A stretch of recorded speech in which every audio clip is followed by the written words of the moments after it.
for spacious skies, for amber waves of grain, for purple mountain majesty above the fruited plain. America. We'll go ahead and, I thought Commissioner Boyle was here, or did he? I saw him. I know I did. Seize the moment. Let's go. Okay. We'll go ahead and get started. A copy of the Open Meetings Act is located on the north wall of the legislative chambers. Please stand for the Pledge of Allegiance.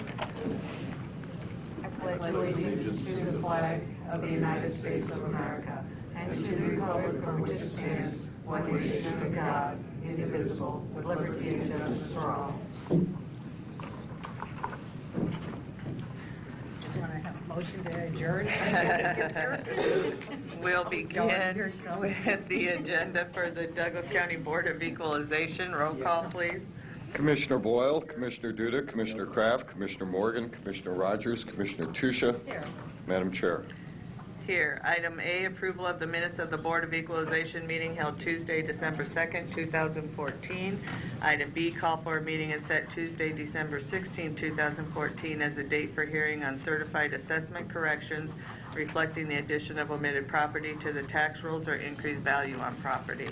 Motion approved, A and B. Second. Any questions or comments? Please vote.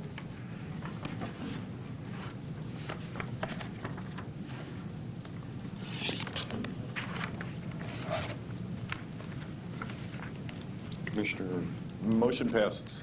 Item C, citizen comments. Is there anyone in the chamber wishing to speak to the Board of Equalization about an item not on the agenda? Seeing none, resolutions D through H and adjourn. Motion approved, D through H and adjourn. Second. Anyone wishing to speak on any of those items? Any questions or comments? Please vote.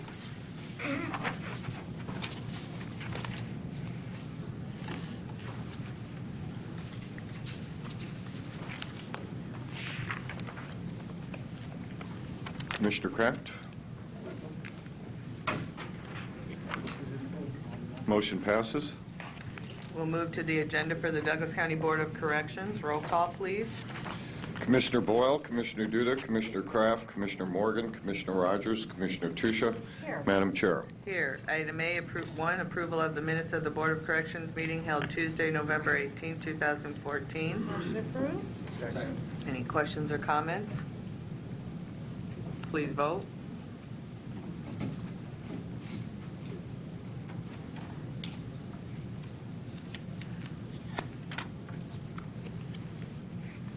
Commissioner Kraft. I'll start the vote here. Motion passes. Citizen comments. Is there anyone in the chamber wishing to speak to the Board of Corrections about an item not on the agenda?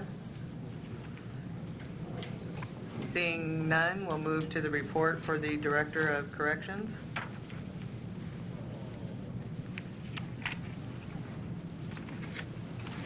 Good morning, everyone. Morning.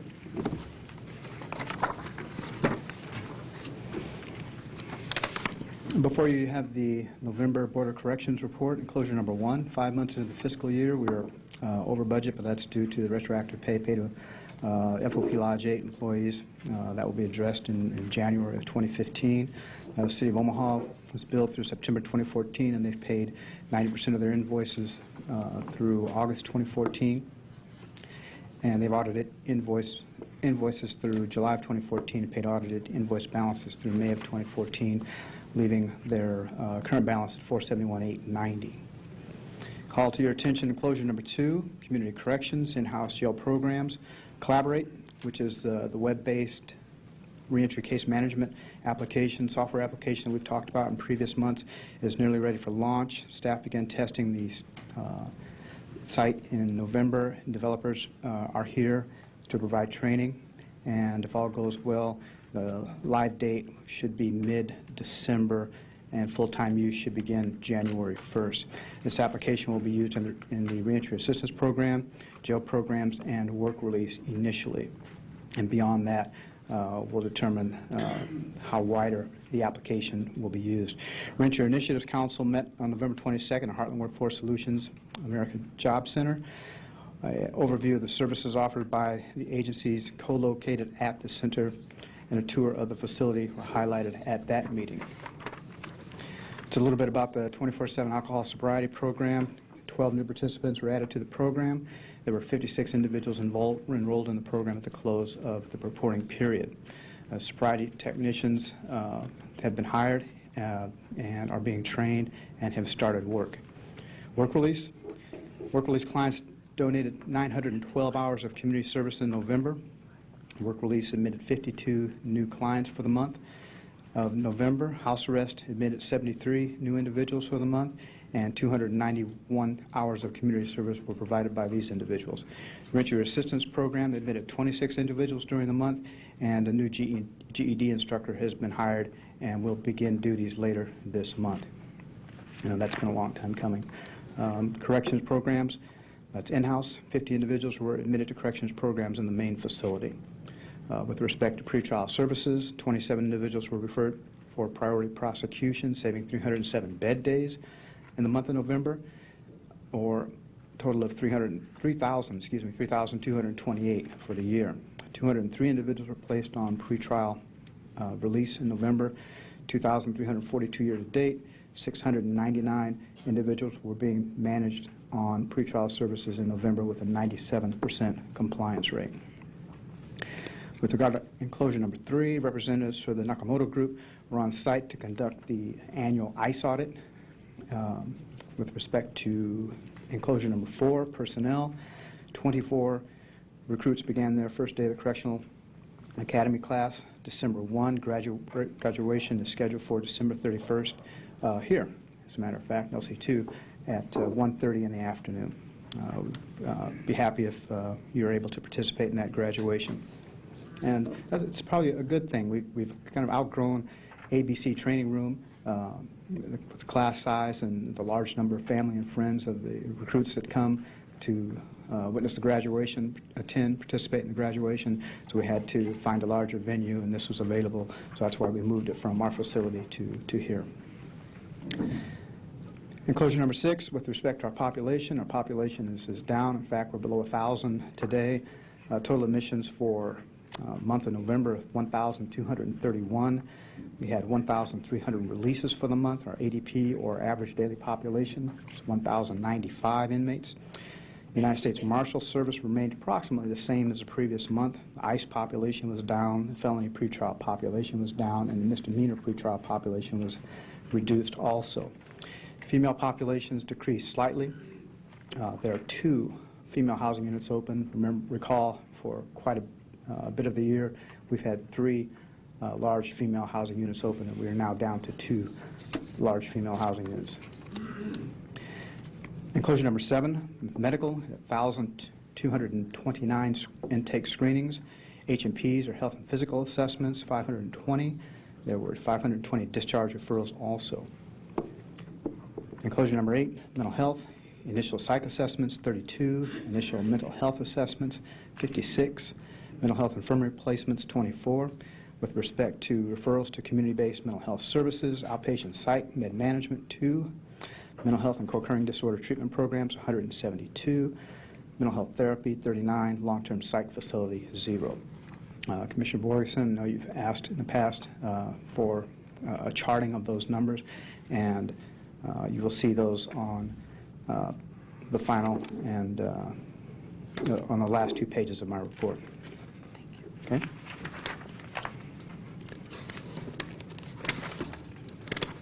Questions? Graduation is what date December again? 31st.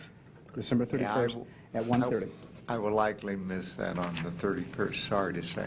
Okay. I think you had an earlier date first, and then we changed it or something. We're trying to move that date around, as that graduation falls right in between the holidays. We're trying to move it around just a little bit.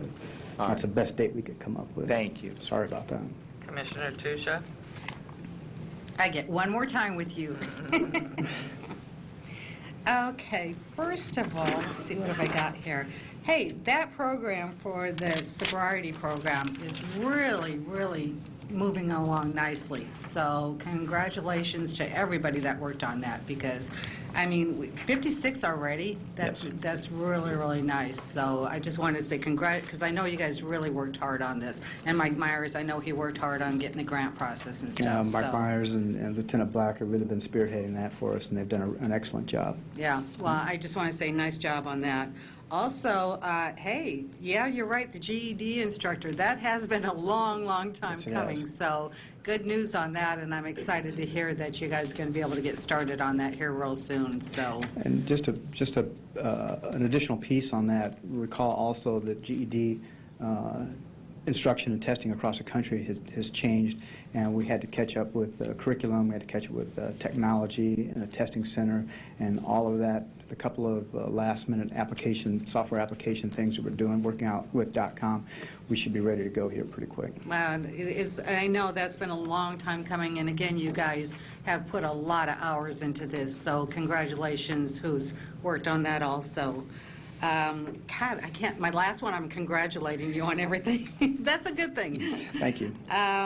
Hey, on the new graduates, that's nice to hear that you're going to have, you know, a nice handful of new graduates there. So I'm excited, and hopefully most of them will stay with us. So It's a really good class. Really excited about this class, and all of our classes are good, obviously, but this is one of the larger classes that we've had in the last few years, and they're really enthusiastic about what they're doing and the new career path they're on. great, that's great news. Quick question on the female population. I know we've had 3 units open for the last several months, and we're now down to 2. What is the history of that for the upcoming few months? Do you foresee that we're going to have to go back up to 3 again? Well, if we follow national trends, probably so, yes. Okay. The female incarcerated population nationally has been trending up for quite a number of years. I think it's just really kind of caught up with us now. So we've had a lot of different meetings on how to deal with the growing female population. Some of the violence associated with that growing population is something else that we're also talking about in a lot of different meetings, and we're making changes to a lot of different safety and security apparatus and personnel as well. So we will be prepared for what we will likely see in the coming months as the weather changes and the population begins to go back up, male and female, and particularly with the female offending population. So most likely the trend is going to be, it's a fluke that we're down to 2, but most likely it's going to be, the trend is going to stay most likely at 3. Well, our population is below 1,000. We're about 970. So that, with the cold weather, obviously, that reduces our population. But about May, June, July, we'll begin to see the entire population begin to increase again. Then we'll be prepared for that. Okay. So it's an opportunity for us while the population is down, and we're down to 2 female housing units, to make some more changes and prepare for what's to come. Great job on that. Also, thanks for all the graphs that you have here. I mean, you know, some of us have to use pictures instead, so I totally appreciate the graphs. That was nice to see on that. As far as your staffing, with the new recruits, you're above, which I really don't have a problem with that, because I know you do have people ready to retire, and some of the new people, you know, just think that this is a fantastic job, and then they find out what it's really all about, and they do have a tendency to pull out a little bit. So it's just nice to see that you have a little buffer in there for a change. So great job on that. And oh my gosh, my last meeting with you, overtime is down. That is, I know, woohoo! It's taken me a long time because I beat up on you so bad on that. So thanks for doing that. Even if it was fake, thanks for doing that. I really appreciate that. Thank you, Commissioner. Also, quick question on the ICE when they were for their annual audit. I would assume that there's just no problems with that they figure everything was okay? No, they were here for 4 days, and the annual ICE audit was fine. Okay.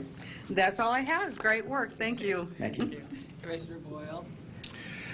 Yes, we recorded that. What about overtime? So we'll be playing that. I wanted to ask a couple of questions. First, I'd like to know the status of the injured employees. There were some people who were seriously injured in attacks from some of the inmates, and particularly there was one young lady who just started who was injured with She's back to work. She's fine. Is she back to work? Yes, she is. Everybody's back to work? Everybody's back to work. Okay, that's great to hear. We're all concerned about that, and I'm concerned that the employees know about that too, because we care what happens to them. We really do. That's why we ask Patrick to report on the status of injured employees in some of the more volatile departments. Also, what I'd like to do, this is really a request to the board chair and the rest of the commissioners, but sometime during the next session, I would like to get some state senators into Omaha from different parts of the state. It would be nice to really look at what the remarkable progress is at our correction facility under Dr. Foxall. The kind of alternatives that we offer, the things we're trying to do to change people's lives and give them a second chance. I think it's really important because you have done remarkable things. This board has supported you unanimously, which is really terrific. So I'd like to see us highlight that, because I think the state senators should be aware of what can be done when a facility is properly run, and when opportunities are given to people that they will take them. I also read an interesting story about inmates in a penitentiary in another part of the country. I don't know where it was, probably California. But they were coding, which is the latest deal, learning how to code to communicate with computers, which of course I have a hard time doing. I have a hard time dialing my phone. But anyway, it was interesting because they aren't just making license plates and things like that, that they're getting a skill. Your place really doesn't have those long-term people in most cases, so it wouldn't necessarily apply. But I think it's a lesson that we need to, when corrections in the state starts to get back up on its feet, this is something that they ought to be doing. So anyway, I think you're doing great things there, and I'd like the state senators to know about it. And I think it's really remarkable what you and your staff have done with the support of the county board, of course. But you're doing good things. Yeah, no problem, Commissioner Boyle. Okay. Thank you. We'll Thanks. do it similar to during behavioral health reform. Right. We did it over at the Community Mental Health Center. Yes. So we'll do the same type of a tour type thing for that. That'd Sounds be great. great. Thank you. Commissioner Morgan? I was just going to echo what you said, Mary Ann. I think that's a great idea, and we should figure out a way to do it that makes certain we get the good attendance for that. So if we can work to plan something like that, it'd be great. Thank you. Okay. Commissioner Kraft? Yes. Under enclosure 2, one of the last items is 699 individuals were managed on pretrial release in November. How long is the average that we manage somebody in pretrial release? And what does managing them in pretrial release actually mean? Well, they call in every day. We monitor that, make sure that they're making their court appointments. If they're not calling in every day so that we're in touch with their whereabouts, then the staff will attempt to locate them and or get warrants if necessary if they're missing court dates, for example. The average length of stay for pretrial release varies considerably because all of these people are waiting their day in court, so it could be anywhere from a few weeks to a few months to a year. It just depends on what the particular violation is for which they're awaiting their court date. Our average length of stay in the main facility is approximately 19-20 days. I don't have an average length of stay while on the pretrial release program, but I can try to pull some numbers together for you and have that next month. It was curiosity and not a necessity on my part. Under Section 7, under health assessments, you have in parentheses H and P, and then after that comes CJC. What do those initials are acting? H&P is health and physicals. Okay, thank you. And CJC is a criminal justice center. So we do H&Ps in the main facility, and we do H&Ps at the criminal Right. justice center. And medical off-site services, medical refusals prior to booking. Can you explain that?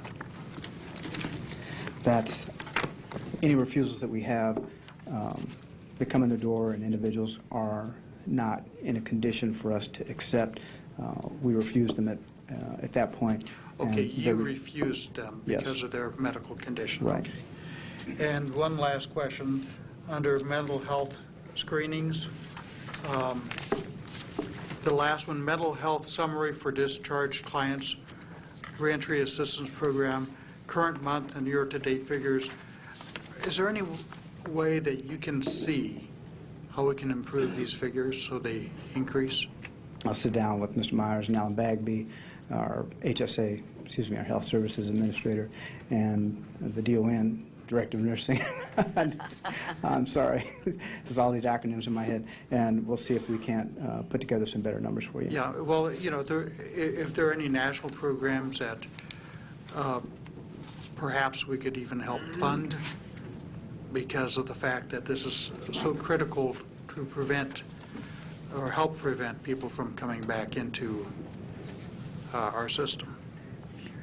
And that's it. Thank you. And yes, you do a good job, but we don't want you to know that. Right. Well, I appreciate the accolades, but you really have a good staff. And, when you have 1,100, 1,200 inmates, and you're booking 15, 16, 1,700 people a month, it really comes down to the staff. And we provide the guidance for sure, and you provide the oversight, certainly, but the staff really, people that need the rewards, because they're the ones with the toughest job, day in and day out. They're with folks that are in various stages of distress, and they do a really fine job, and I'm very proud of them, all of them, from our clerical staff, support staff, to our custody staff, to our whole army of volunteers that we have that come in and out, to our chaplaincy program. It's really a testament to the compassion that they have for people and the work ethic that they have coming into a place that sometimes can be a very difficult place to work at. When you have a lot going on, and as I said, a lot of people in various states of distress, and people don't see what we do. Out in the community, you see a lot of what goes on, but for us, they're behind those walls, and they have a very difficult job, a very challenging job. At the end of the day, for many, it's a very rewarding job, and I take my hat off to all of them. And I appreciate the fact that you folks recognize the difficult job that they do, the tough working environment that they exist in, and we continue day in and day out to put out a good product and also treat people that come into our facility with compassion, despite whatever walk of life they came from. Thank you. Thank you. Thanks a lot, Mark. And no other questions or comments? Thank you, Director Foxwell. And is there a motion to adjourn? So moved. Please vote.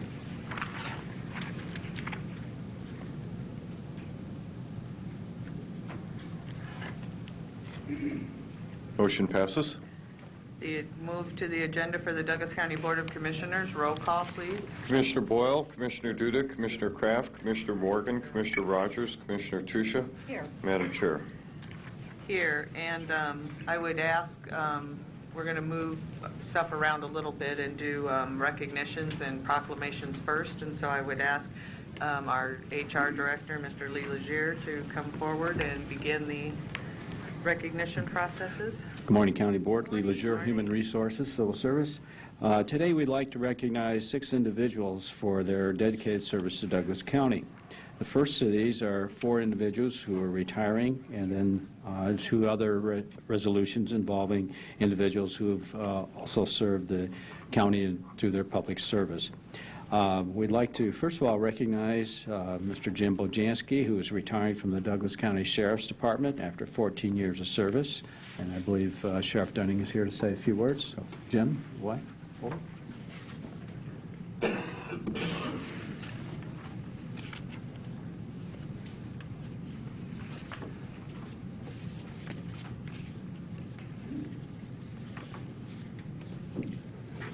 Morning, Commissioners. Tim Dunning, Douglas County Sheriff. We're here today to recognize Jim Bojanski after 14 years of service to Douglas County as a building security officer.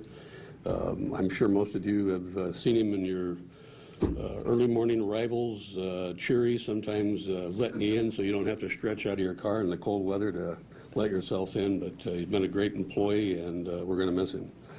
Jim?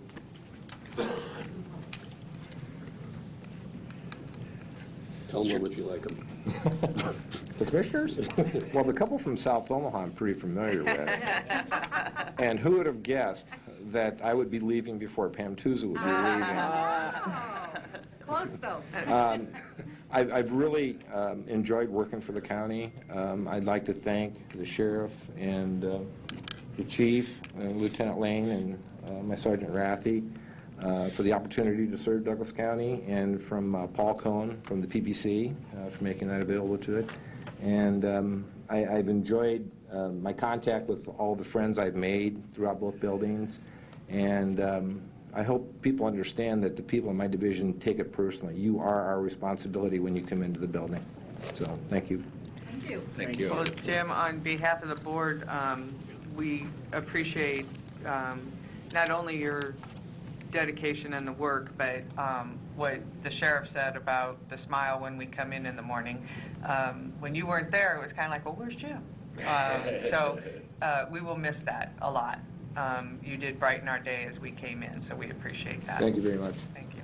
Commissioner Tusha? So do I get to drive by your house every morning and just, hold out my card? You can. My dogs are trained to chase Are they? people that don't belong. I'll bring on some that steak with side. me. You will be missed. Thank You you will very much. dearly. I enjoy our conversations, and I just hate it when I'm driving up and we're in this full-blown conversation and somebody's behind me, and they're waiting, and I'm thinking, well, gosh darn it, you're just gonna have to wait a minute. I'm talking. It was usually Commissioner Boyle, and he was in a hurry to get his overtime in. I always fly by. Thank you You for bet. Thank you all very your much. service Come on by and so good we luck. can Shake your hand. Yes, thank you, Jim. Oh, I guess I would ask for a motion to approve. And could you please vote before you go? All right. Just to I make guess we're it sure it legit. passes.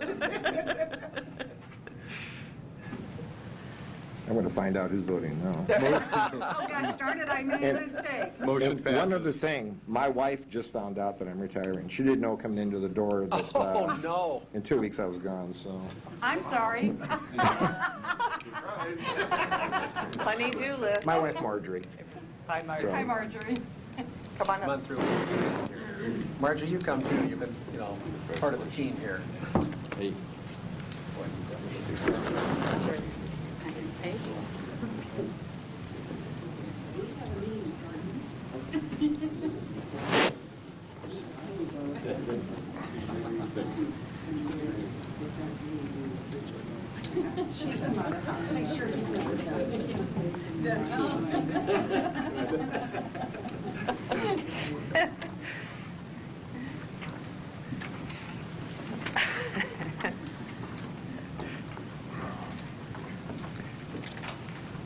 Our next recognition is Carl Herring, who is retiring from the Douglas County Health Center after 19 years of service.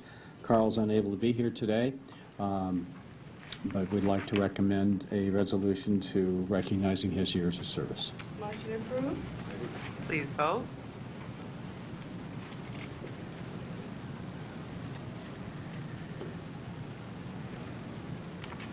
Motion passes.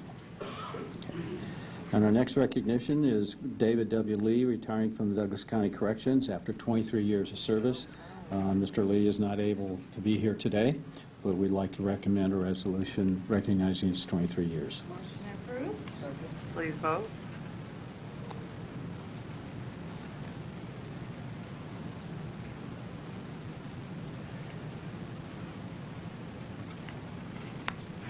Commissioner Kraft? Motion passes. And our next recognition is Janet Racine, who is retiring from the Douglas County Health Center after 19 years of service, and Ms. Racine is not able to be here today. Motion approved. Please vote.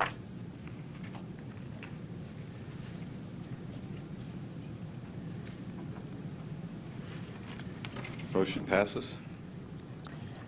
And then our next recommendation, recognizing the public service of Roger Morrissey as Douglas County Assessor. I believe Commissioner Tusa has presented a resolution in that regard. Yes, I do. Thank you. I'm not going to yell at you. But I could make that happen if you want. I mean, you know, we have to end on this on a good thing, right? No, I'll let that happen at home. Oh, okay. I'm sure. Thank you, Roger. Okay, here is the resolution. Resolved, whereas Mr. Roger F. Morrissey was elected in 1998 to serve as Douglas County Assessor and has served in that capacity for nearly 17 years. And whereas County Assessor Mr. Morrissey brought an extensive amount of knowledge and experience to the county, having previously owned his own real estate appraisal business and also having worked previously for the city of Omaha. And whereas Mr. Morrissey is originally from Neola, Iowa, and attended Redemptorist Fathers Catholic Seminary in Wisconsin, and then later attended Creighton University. And whereas in the late 1960s, he served in the U.S. Army and participated in the Vietnam conflict. And whereas after his military service, he married his wife Cindy and went on to raise 3 sons, Robbie, Ben, and Adam, and 1 daughter, Laurel. And whereas as County Assessor, Mr. Morrissey was tasked per Nebraska statute to identify, locate, and value fairly all property, both real and personal, within Douglas County.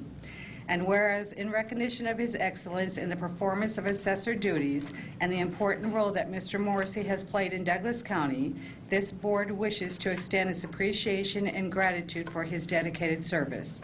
Now therefore be it resolved by this Board of County Commissioners, Douglas County, Nebraska, that this board hereby commemorates the many years of dedication by Mr. Morrissey to Douglas County as County Assessor and does hereby extend the board's most sincere appreciation for his public service, dated this 9th day of December 2014. And I make a motion to approve. Please vote.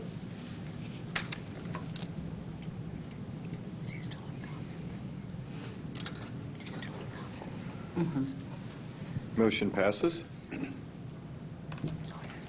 Thank you very much. I appreciate that. I'll go ahead and let you go Commissioner. first. And I appreciate the taxpayers of Douglas County giving me 16 years as an opportunity to serve them.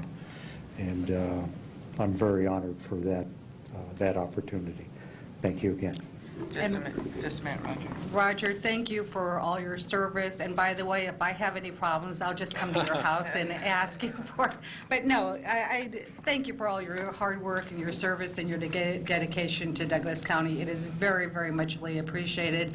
I wish Cindy and your family the best of luck with you being at home. I know you're going to drive them crazy for a little while, but that's what you're there for.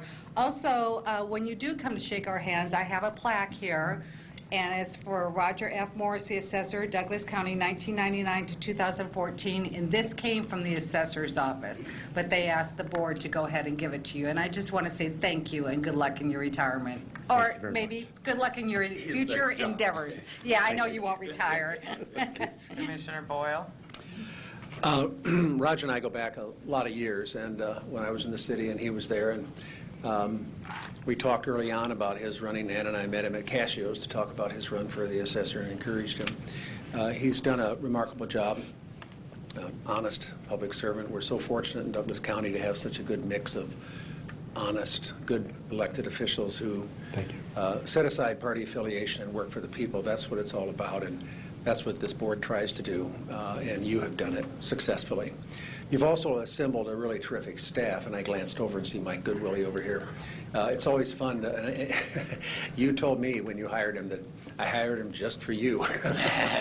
So Mike comes down and we have our little batting practice, and but he's terrific, knowledgeable, as is all of your staff. So I personally appreciate the help I've gotten when I have taxpayers who need homestead help, all the other things that come up.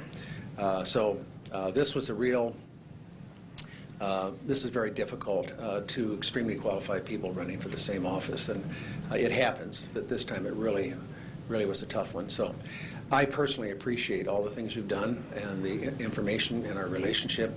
I personally don't feel we've funded you adequately, never have, and I think that's been difficult for you, but I appreciate your not coming down and complaining about it. You simply state the facts and what your case is. So you're a very professional person, and I have a feeling you'll be at the podium on other occasions representing people, and I hope that happens, and I'd like to see you stay involved, and I'm sure you will. So congratulations on so many years of great service. You've served all of us very well. Thank you. Thanks. Commissioner Morgan?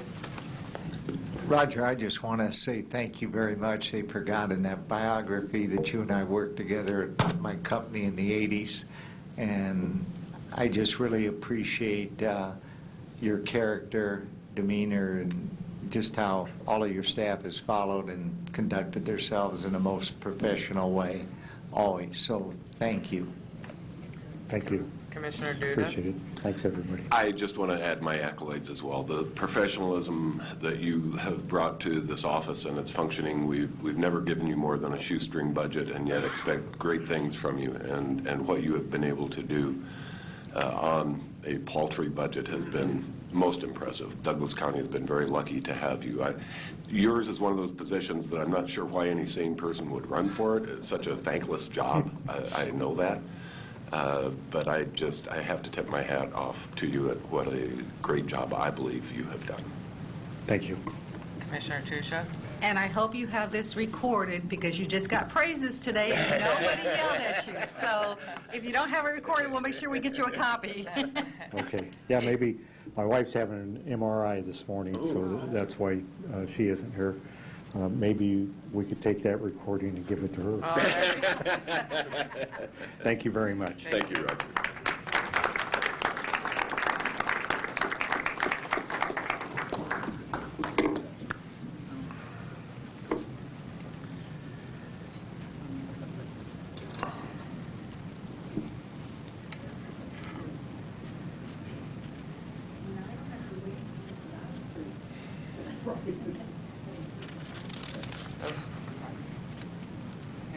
Roger? Here's the resolution, and that was... Yeah, thank you. Thanks, Roger. Thanks, everybody out here.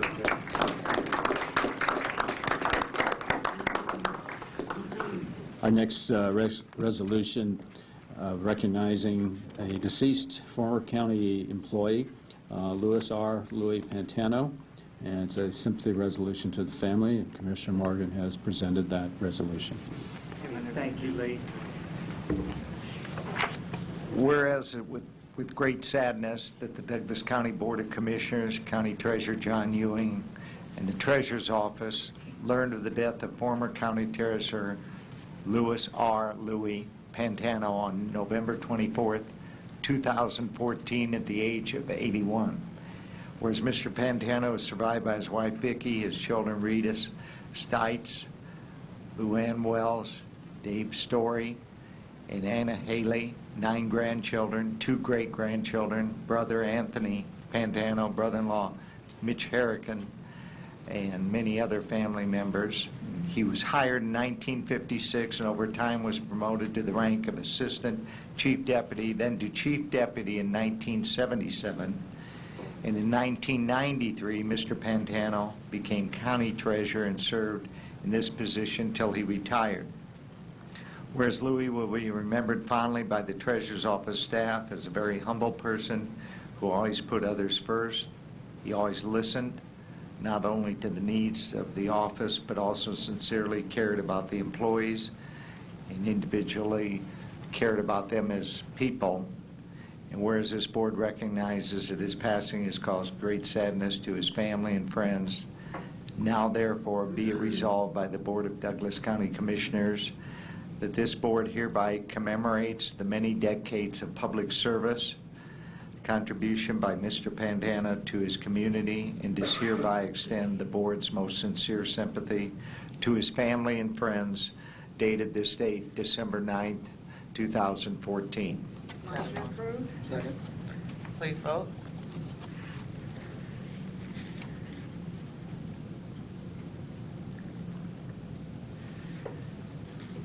Motion passes. So we'll Thank you send this out. very much, County Board. You bet. Thank you, Lee, for all the work that you do on bringing those forward to us. Thank you, Lee. Next, we'll go back to the minutes and claims. Item A, approval of the minutes of the Board of Commissioners meeting held Tuesday, December 2nd, 2014. And item B, approval of claims submitted for payment processed through Tuesday, December 9th, 2014. So moved. Second. Any questions or comments? Please vote.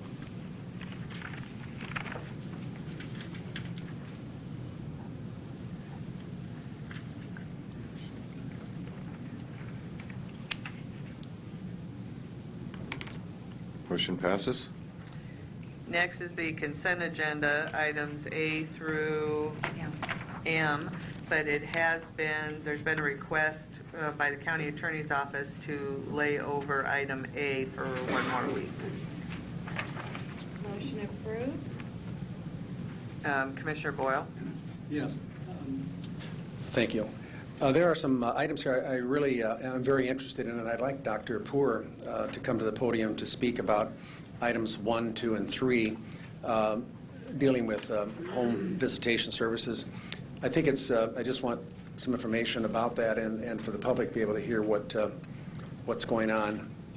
There's also a couple of items that deal with STDs and activities and planning of the metropolitan medical response that I assume is Ebola, and I think it'd be interesting. Could you talk a little bit about items 1, 2, 3 first? Sure. Good morning, County Commissioners. The home visitation program is a program that's now in the second year, where we brought the community together and all the different organizations who have home visitation programs in this community, and developed a tool in regards to what fits best for our community. So all these organizations, the Nebraska Lutheran Family Services and Nebraska Children's Home Society, they provide home visitations in our community to a criteria to families who really need this. We are kind of the overseer of this program, and that's really what I always think government is best in doing. It's not developing the programs or it's not implementing the programs, but overseeing them. So we are bringing them together on a regular basis, on a quarterly basis, to talk about what their difficulties are, and now we are actually doing an integrated intake. That means families can call in to one number, and that is a person that we are staffing at the health department, and then talk about what the needs are. And we know where the open spots are in these organizations so that we can provide those home visitations to the community. It's really a great program. I'm very proud of. Thank you. And then I'd like to ask you to speak briefly as well on items 15 and 17, if you would. Okay. 15 is just the STD grant that we are getting from the state to do STD surveillance. That means we need to report to the state all those positive STD tests that we are getting in the community, and we are getting funding from the state to do surveillance. That means we need to assure that everybody who has a positive has also been treated. Those are some of the indicators. It's a huge database that the state and then goes to the feds to really identify who has STDs, what are their demographics, and so to say, and how are we following up. So it's a small part. It's a grant that always has been there, but it, of course, doesn't cover at all the work that we are doing. And then 17 is the funding, actually 16 and 17 is funding that we are getting from the state, and they are getting it, of course, from the feds, to do the Omaha Metropolitan Response System.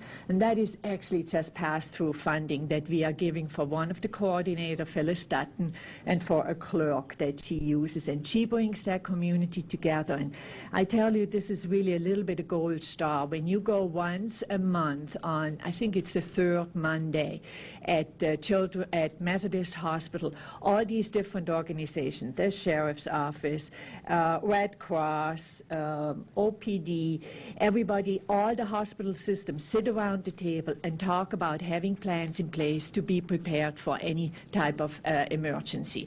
So the healthcare what you are seeing there, the healthcare preparedness capabilities are specific capabilities that are required by the feds that we need to be able to respond to.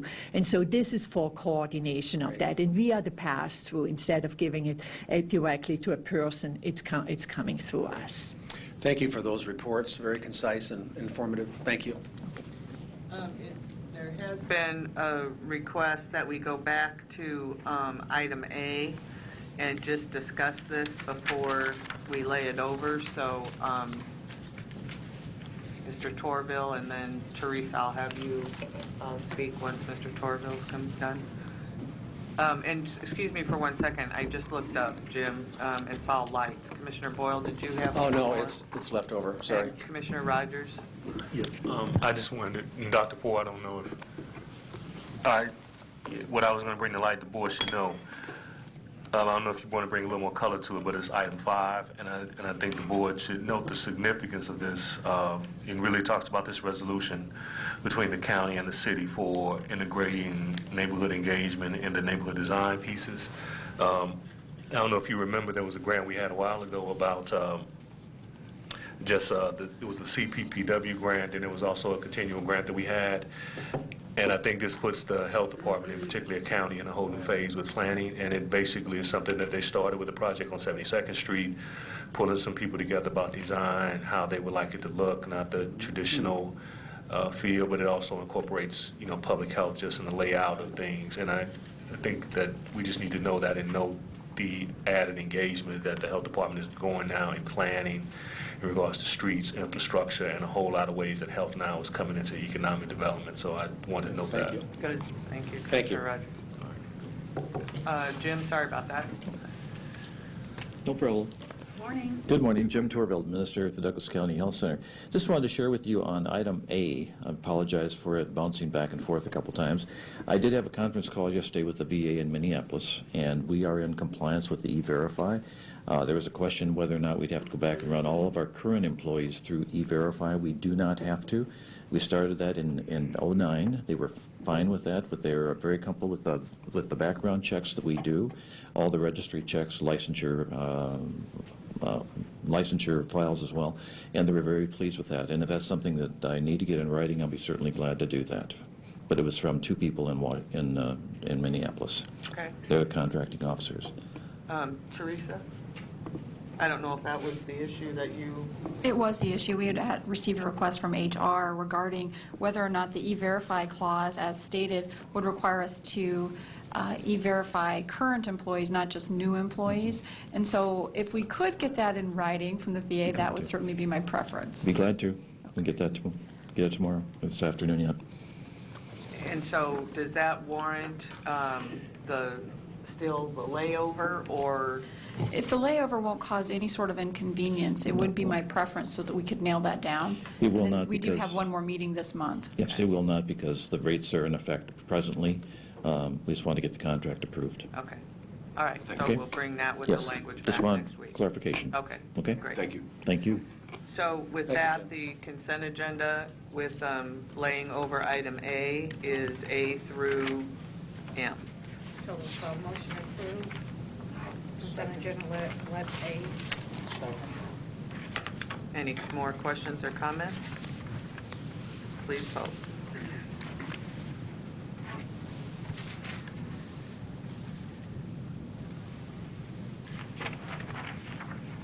Motion passes. We did all the recognitions and proclamations. We'll move to citizen comments. Is there anyone in the chamber wishing to speak to the Board of Commissioners about an item not on the agenda? Seeing none, we'll move down to finance. There is 2 items, the first being the budget report. Commissioner Morgan or Duda, did you have anything but the report to talk about? Correct. Okay. Ditto.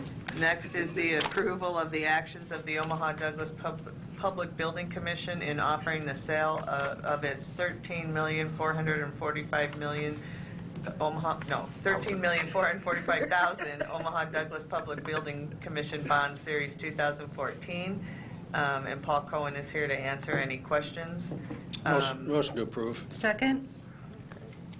Do we want to have a little public discussion, maybe? I think that would be helpful, just so that the people know this is the bond issue that we did discuss that has been reduced from what the original request was, and that just briefly explain what this now entails?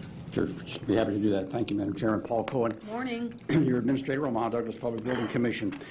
This is the next step in the $15 million proposal that we had in the 13th supplemental agreement to the lease agreement. We put these bonds on the market. We will actually realize $15 million. Commissioner, you got me doing it. $15 million rather than $13,443, in that many of these bonds were purchased at premium. The overall proceeds from the bond will be $15 million.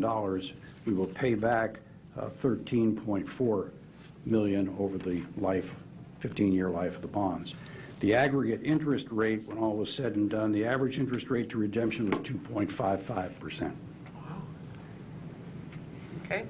Commissioner Morgan, did you have a... I was just going to say, now, the money for this the monies will be used. It's all capital improvement money, the majority of which will be for Hall of Justice remodel, approximately $7.5 to $8 million, depending on how all those bids come in. We have the air handling unit over there, which is an additional 3 to 4, and then there's a long list of capital projects that would also fit in that category. Okay. Perfect. All right. There's been a motion and a second. Any other questions or comments? Please vote.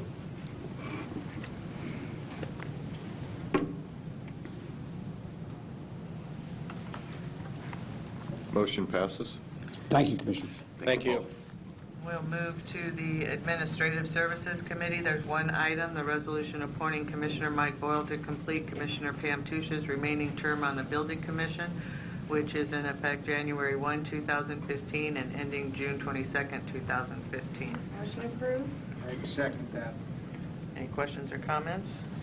Please vote.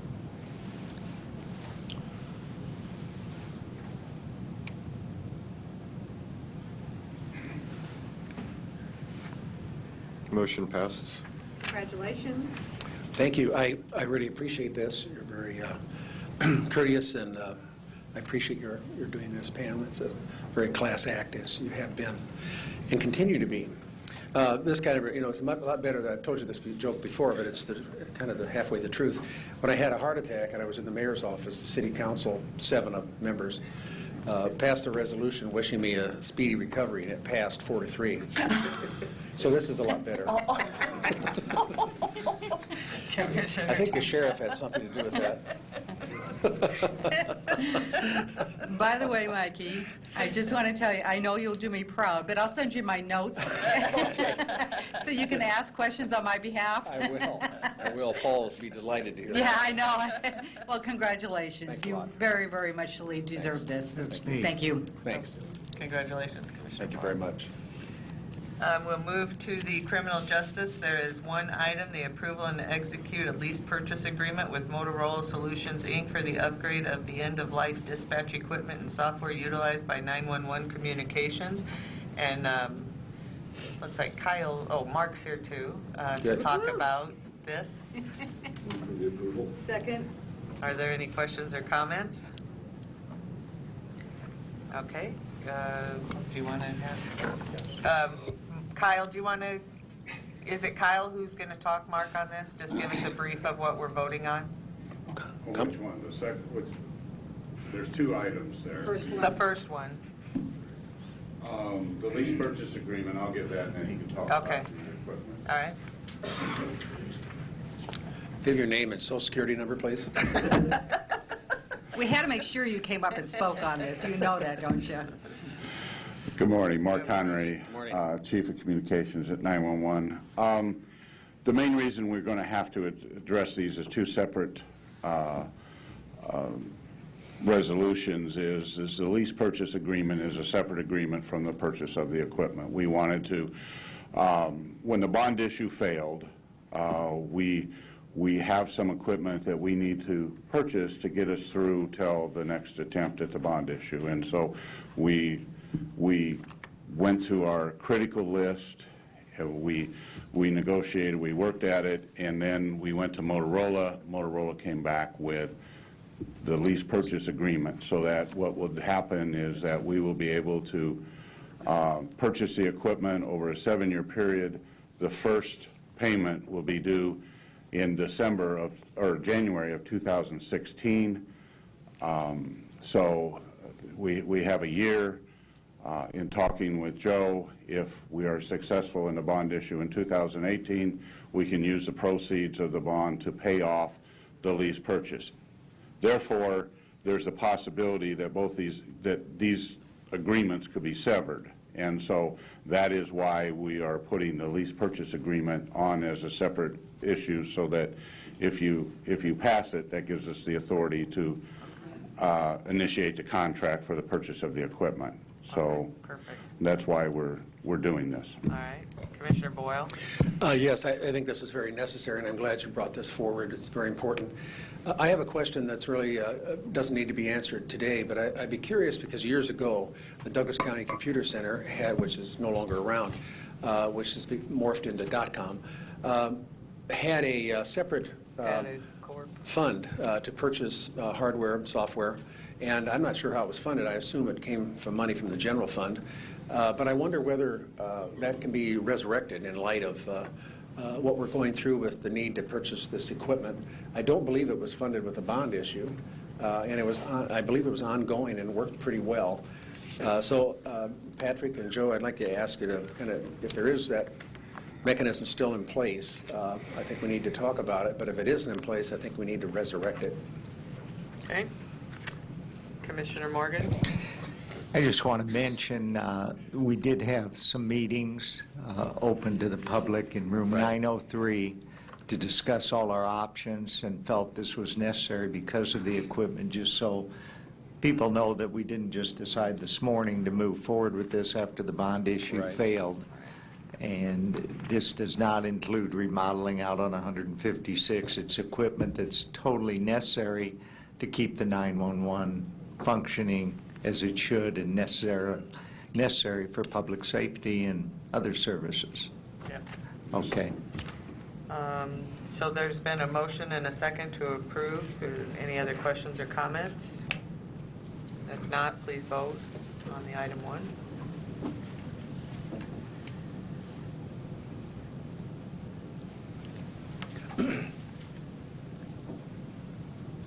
Motion passes. And as Mark explained, this is the second resolution, to approve a resolution authorizing the execution of a communication systems agreement, CSA, at a cost of $1,499,425 to be paid under the terms of the separate lease purchase agreement with Motorola Solutions, Inc. for the upgrade of dispatch equipment. Motion approved. Second. Any questions or comments? This resolution or this agreement, when we talked about purchasing the equipment, and Kyle will be very specific about it, you also asked me to see if I could get originally they came in at 1.7 million, and you asked me if I could get it down to 1.4. So there's two things that entered into that why we were successful to do it, and one of them is we were going to, because of the new consoles, we were going to have to buy 2 recorders, but because we're in agreement with Washington County and they're moving forward, they're going to buy one of the recorders and let us use a portion of that recorder. So that took a major part of that. And then the other piece of the puzzle was in purchasing the consoles. Motorola is extremely interested in what we've done, what Kyle has done in the virtualization arena. So we worked a deal with them that we would virtualize. Now, Kyle made the equipment, and one other person on our staff, Chris Allen, has proven that we can virtualize the radio consoles. So they're interested in coming in and working with us. So it wasn't my charm that knocked the $200,000 down. I'm sure there's nobody going to argue with that one. But there was a lot of negotiations and a lot of work to get there. So as far as what we're actually purchasing and how it fits in, I'll turn it over to Kyle. Mark, I would have guessed it was all your charm. Kyle Kramer, the technical manager at Douglas County 911. This purchase agreement, basically after the bond issue failed, we had to determine what equipment we absolutely needed to proceed for the next at least 2 years and possibly beyond that. The consoles that we have are no longer under support by Motorola. They're under maintenance. And those terms could be interchanged, but according to Motorola, if they're under support, you can keep buying upgrades and things like that. If they're under maintenance, you can only get spare parts when something breaks. So law enforcement side of this has really driven us to some new requirements. The capability to have portable radios that have GPS to find an officer who has hit their like help button or emergency button. Also the ability to handle encryption at our consoles. So really we took the whole project that would have done things at all of our radio sites and just really put equipment into the dispatch center to allow us to proceed forward with the needs that were brought to us by our users. So that's why we ended up with a lot smaller portion to Motorola than we would have with the overall radio project. So I was really just here to answer any questions that we had on what equipment we're buying. It's basically new consoles that allow our dispatchers to communicate with users in the field, and then the rest of the radio upgrades will have to wait until funding is available. Kyle, can you, I heard a comment down here earlier about virtualization. Can you explain to everyone what exactly you're doing with that? What we've done with that is virtualization really implies to everybody was used to having a computer sitting at their desk that had all of their things running on it, whatever software, whether it was Word or Excel. In our case, it's very specific applications for the radio system or computer-aided dispatch. Motorola has written their software to where it wasn't necessarily standard, like off-the-shelf software that you would buy from Microsoft or someone. So a lot of the things that you were able to do in virtualization with other software were harder with Motorola. Regular virtualization, it's simply a matter of being able to really, instead of run everything on your local PC, little desktop sitting next to you, everything runs on a server somewhere else. You've all heard about like cloud services. Hopefully have at least heard the term. A lot of people don't know what it really means, and there's a lot of definitions to it. But it really means that everything happens somewhere else in a remote data center, and what you have in front of you is a fairly dumb device. It just allows you to see what's happening on that remote system.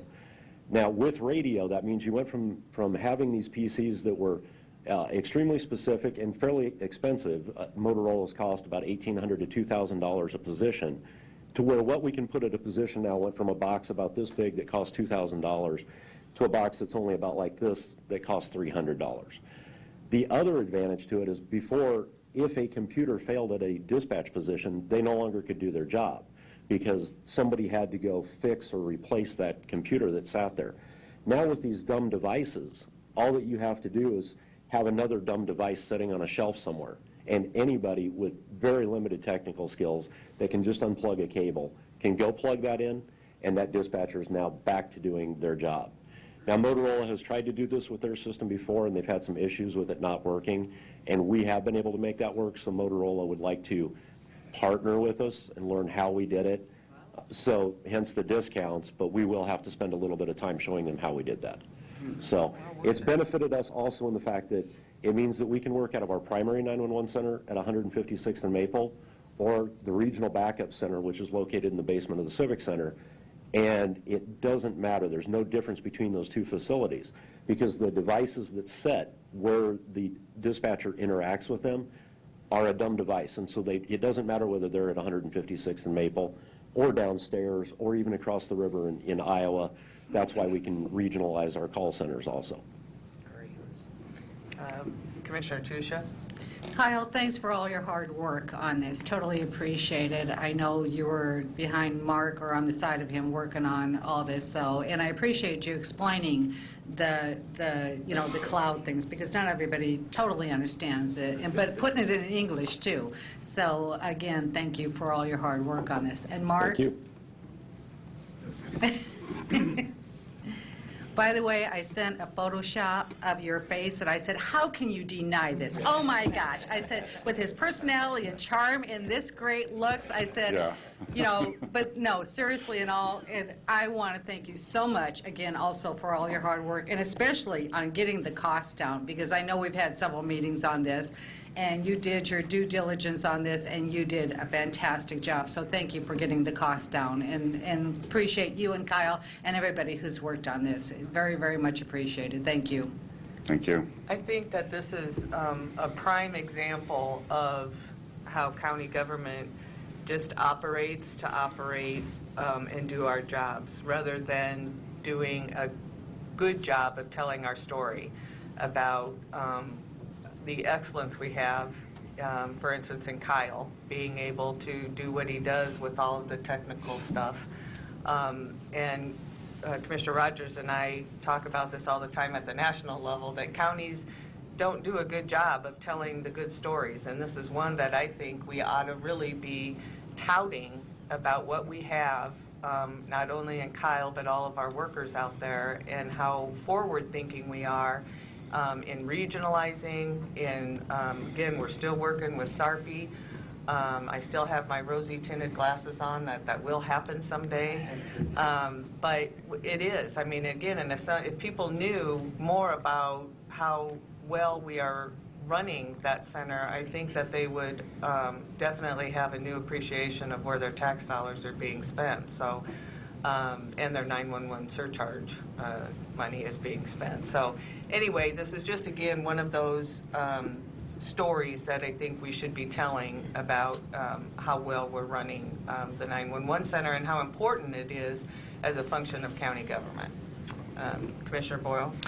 Mark, I want to thank you for bringing this forward, getting this put together so quickly. It's very important to make these improvements. And I also want to talk about Kyle, what an asset he is, and terrific mind. I went through that center downstairs and my jaw was dropped for about 2 hours afterwards. You know, just incredible work. And I do appreciate especially the talk about dumb computers. You know, when you say dumb, I listen, I connect immediately. So when you say dumb, I got actually a real attachment to that stuff. So I got it. It's great. Thanks a lot. Thank you both. Thank you. With that, we had a motion and a second to approve item 2. And no other questions or comments. Please vote.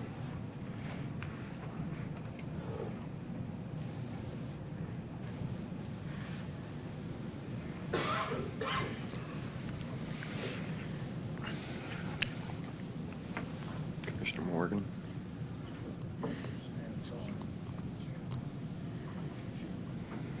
Motion passes. Next is the discussion on text 2 911 implementation for Douglas County. Yes, ma'am. Again, this is a procedure that's going on right now as we speak.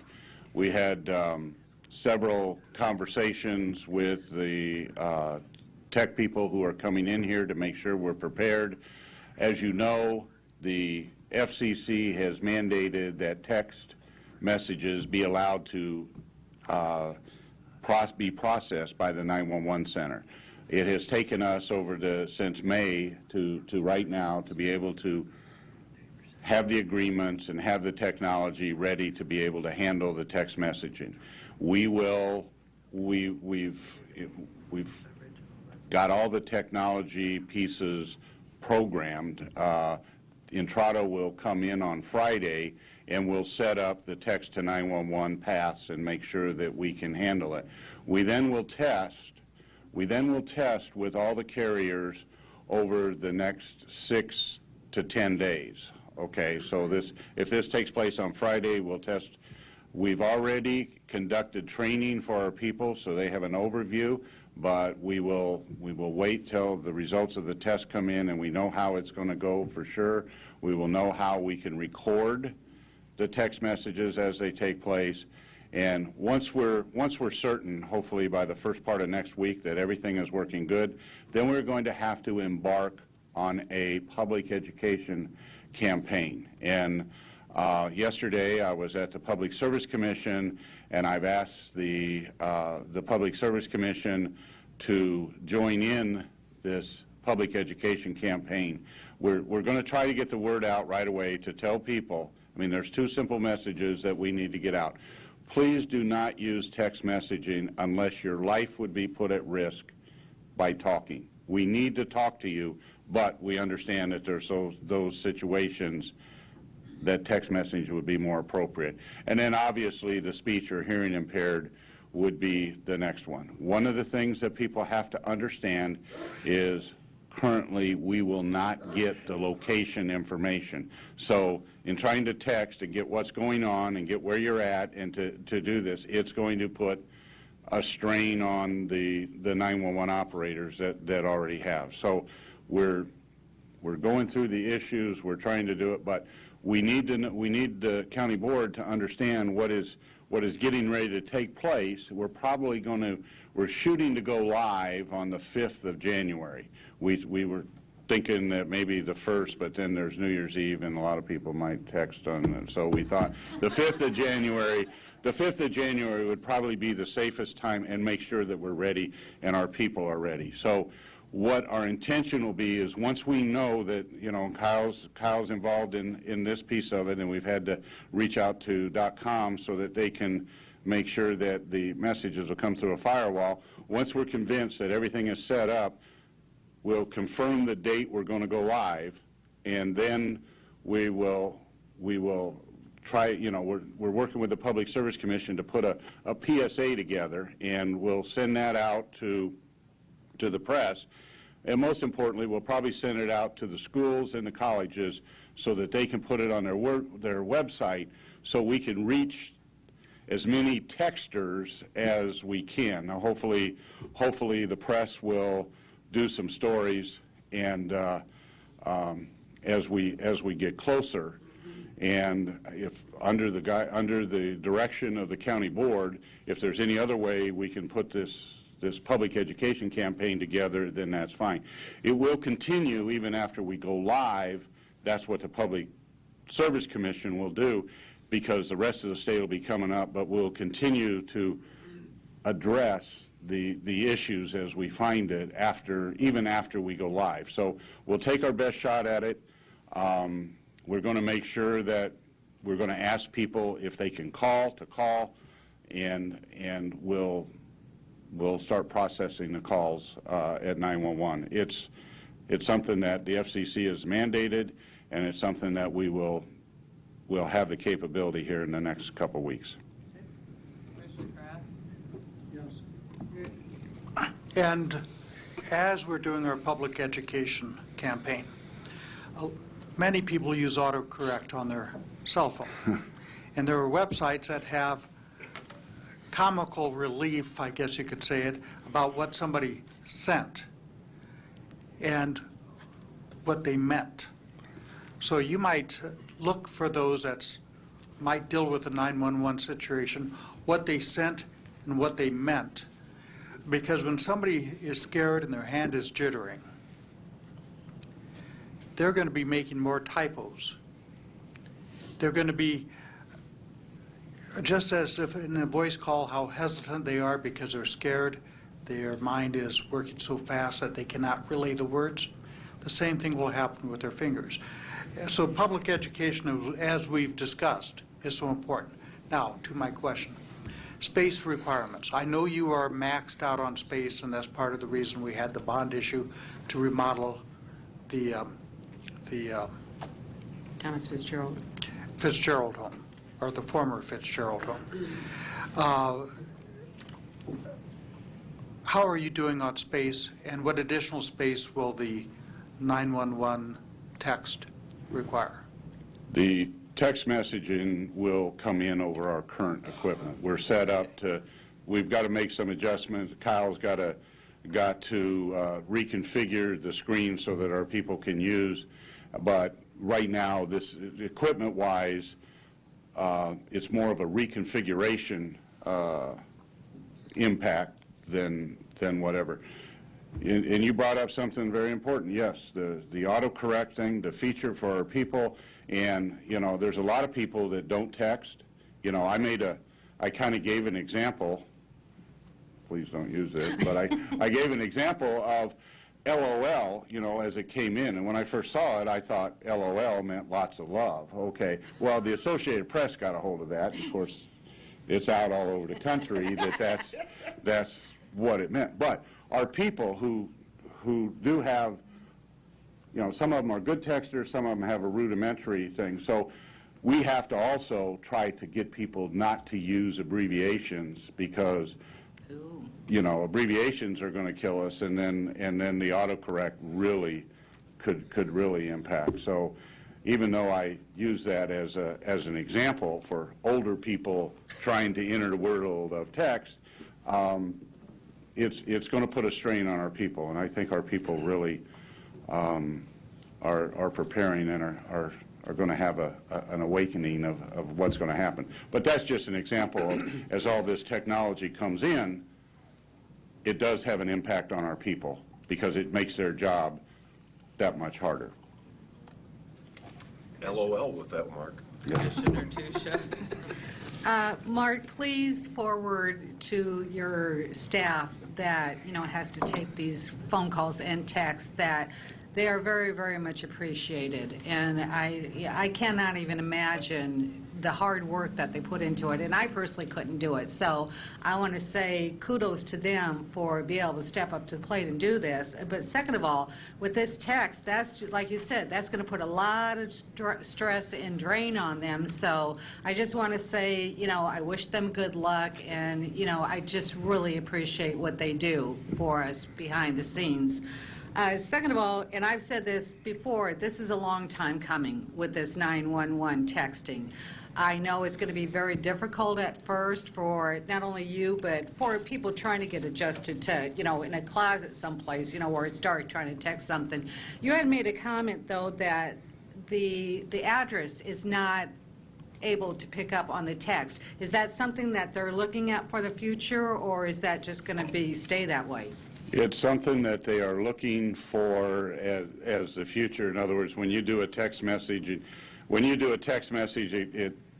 goes out through a different server. It comes in from a tower. They weren't prepared to have location information as it is, and they are looking at it right now. The best we're going to get is you got a cell tower, a cell sector, and it'll plot to the middle of that sector. Well, it's not where the person is, and that's the hard part that's going to happen. But they're saying that they are working on it.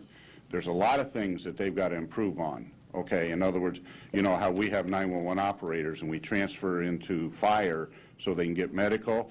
Well, initially we can't transfer that call. They're saying that they're going to work on it, and we'll have the capability to do it. They're promising within the first quarter of next year, but we'll wait and see. But there's a lot of, we're at the early stages of text to 911, and there's a lot of issues that we're going to have to work out. Now, on that, when they do get to that point, will that require more software and or hardware? It would, on the part of the vendors, not on what we're receiving. Okay. Because we have it integrated into our CAD system. We have a map that will take it and plot it. Okay. And I understand the education process is going to be just as difficult, to explain to everybody, especially, don't text, unless you have to. And I know that's going to be a long process, but I think in the long run, eventually, that this will, help, with, like you said, certain situations. Quick question for you, though. Do you know how many other states are currently doing the 911 text? There's quite a few states that are doing it, but since they put it up to the PSAPs, it's a 911 center here, a 911 center here. In other words, when we go live, there's two of us in the state of Nebraska that are going on the same day. It'll be us and Buffalo County. Okay. So we're both, we're working in conjunction. We're sharing information. We're doing everything, but we will go live at the same time. In other words, and it's going to be a hard process, and the public's going to have to understand it because of the fact that, and this gets a little technical, but we only have the capability to do true text messages, SMS. So anybody with an iPhone that is using what is known as IMS, instant messaging, we will not be able to receive that. So it has to be text services. Okay, so if you have, and so it'd be difficult for us to explain that to you, and we're going to have to put it out to the public, but we're going to hope that the public understands it has to be true text messaging and not an instant messaging type of scenario. And Apple's the one that's going to cause a big problem. Well, I'm hoping that people who do have the knowledge of texting will realize that. You just made a comment. Now, I know when you have the 911 phone calls, it gets shared with many other counties. Now, will the text be able to share just as equally, or is that just going to be real condensed form of it? Initially, it'll just be Douglas County, and then when Sarpy County comes up, when Potawatomi comes out, Washington County is trying to get there at the same time. So the regional 911 centers in our region will get there, and we anticipate them getting there in the next 2 or 3 months, but they're not there yet. And so if you try to text to 911 right now, you get a message saying that that service is not available.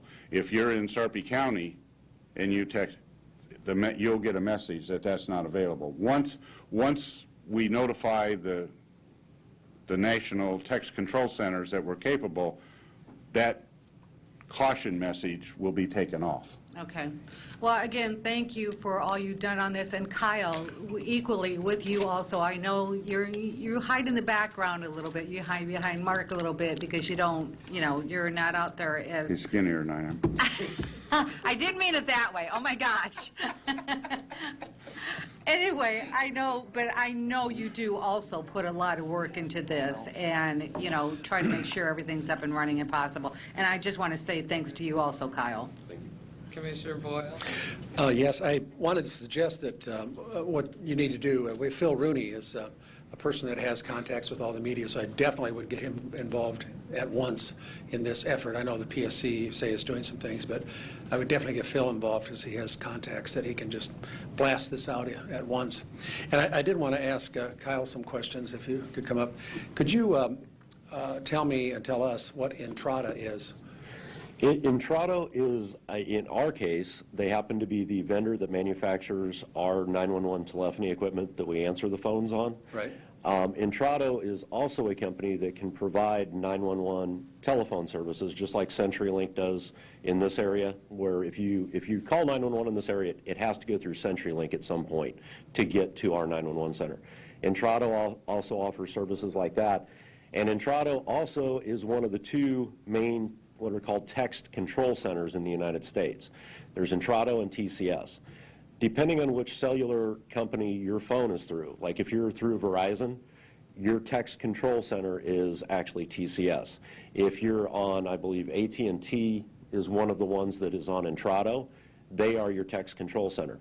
What that means is if you're on AT&T and you text 911, it's going to go to Entrata, and then they're going to determine if the local 911 center supports text to 911. If it does, they will send that call right into the local 911 center. If they know that the local 911 center doesn't support it, then they're going to give you that automated message back on your text that says you cannot use text for 911. If you're on a Verizon phone in this area, you're going to go to the TCS text control center. And from there, luckily, Entrata and TCS have connectivity between the two. So if you're on Verizon, it would go to TCS, then it would go to Entrata, and then once we're live, it would come right back to us. And that functionality supposedly already exists. Considering this is already active in other parts of the country, I'm assuming it does work because otherwise we would be hearing about it from those areas. So Entrata is one of the two main text control centers. They also manufacture 911 telephony equipment, and they can even provide 911 telephony services, the whole telephone service. Are they associated with West? Yes, sir. They are part of West Corporation, which of course West Corporation is based out of Omaha.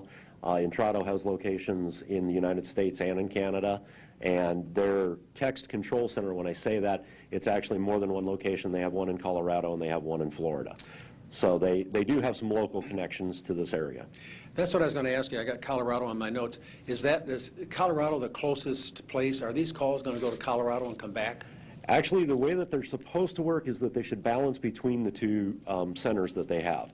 So while it might seem more logical that they would go to Colorado because that's a lot closer to us, depending on the network that's connecting Colorado to us and Florida to us, It's all going to basically look at how congested things are. If there's a whole bunch of traffic going down the path to Colorado, it would start going down the path to Florida instead. So are those text messages would actually be going to Florida and coming back? Yes, they could, and I don't even know where the TCS text control centers are. So really, they could be going to wherever their text control center is. Then they could be going to Florida or Colorado and then getting back to us. Okay. I was at a meeting, Ann was in San Francisco a couple weeks ago at our last Public Utility Commissioner meeting, and I snuck in to a talk on 911, and there was the director of the Indiana 911 system. I guess it was broader than that. Indiana apparently has stepped in and has taken away some of the problems, or at least has they've really usurped the authority of maybe the localities, I'm not sure. But they have, I believe, a really sophisticated system where they pass an edict and say this is what's going to happen. And I'm not sure if that's something we want to do, but I do want to explore it and see what they're doing. Are you familiar with what's going on in Indiana? That I am not. Okay. Well, that's understandable. I wanted to ask you one other question about this question of the correction that Commissioner Kraft brought up about getting odd things on, correcting messages and stuff or words. If you go to the assessor's site, and I don't know if this is even possible with texting, but if you go to the assessor's site and you're looking up someone's house or something, there's a drop-down where you can put in south or north or east or whatever, and then street or boulevard or whatever. Is that practical where you could have a drop-down if somebody's in an emergency, and, for example, you could say, I want to report an accident, a fire, or whatever it is, you could do a drop-down, personal injury.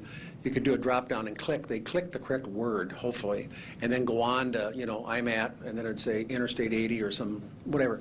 Is that possible to do on text or not? Well, that would require an application on the user's phone that would do that. From our side of it, we will have a lot of pre-canned messages because we know that the first thing that we're going to want to say is either what is your address or what is your emergency. So we'll have a list on our equipment because we know that we're going to ask these things over and over again. That way we're not relying on our call takers typing that every time. But on the end user device, your cell phone, it would require a specific app and that would actually have those predefined messages in there for 911. And as Mark said, we have to be very, very careful of that because a lot of the apps that you get that allow you to do messaging, you can do instant messaging in Facebook. You can do it through the on an iPhone in various apps. There's not even just one, but there's multiple. Android has got multiple types of messaging. So all these different types of phones and all of these different types of web services have this different type of messaging, and it's not the straight text messaging that can get to 911. What you're talking about makes a lot of sense, but it would actually have to be something that would come down at a national level to standardize it, because that needs to happen no matter where you are in the country so that you can always expect the same service no matter where you go. And it would have to be something that then each of the vendors would have to put on their cell phones. When you buy a Verizon cell phone, it doesn't come just with whatever Samsung put on it if they're the manufacturer. It has specific apps that Verizon puts on it. So if at a federal level there was a mandate that said everybody has to have this 911 text app, and then if Verizon, AT&T, Sprint, T-Mobile, if they put it on their phones from, as soon as that phone is issued, then you might be able to accomplish that. Okay. But at this point, there is nothing on a cell phone that would allow that other than an individual app, and there aren't any that I'm aware of right now in this area that are specifically for 911. There is an Android app that's supposed to make it easier to text 911, but it actually is supposed to convert it to the old teletype is the way that it was designed. So before the 911 centers were able to accept text, it did the old teletype like for the hearing impaired to where they could actually use it. I see. Well, I really appreciate your responses and the depth of your knowledge, and we are very fortunate. I've been a huge fan of yours. I appreciate what you contribute to the safety of the people in this community. So your skills are exceptional. Well, thank you. Thank you very much. Kyle and Mark, I think that when we go to launch this and you're talking about the PSAs and working with the media, I think all of our website, our Facebook, our Twitter, all of those social media ideas the PSA should be on. And then one of the things that we could look into, which is gaining popularity is the podcasts. We could do a podcast. We can do them in-house. They're real easy to get out there, and we could do one of those. So I think as we're looking at those, we have to think of all media forms to use to get to the individuals. And the last thing I would say on that, are we, because I had heard, maybe a couple months ago now, maybe a month ago, about the messaging from the state was different than what our messaging was going to be when it came to implementing text 911. And so are we sure, and maybe it's through the PSC, I don't know, but that our messaging is going to be the same, that it's not, we're encouraging everybody not to text, but encouraging them to call unless they're in an emergency? Yes, that was discussed yesterday at the Public Service Commission.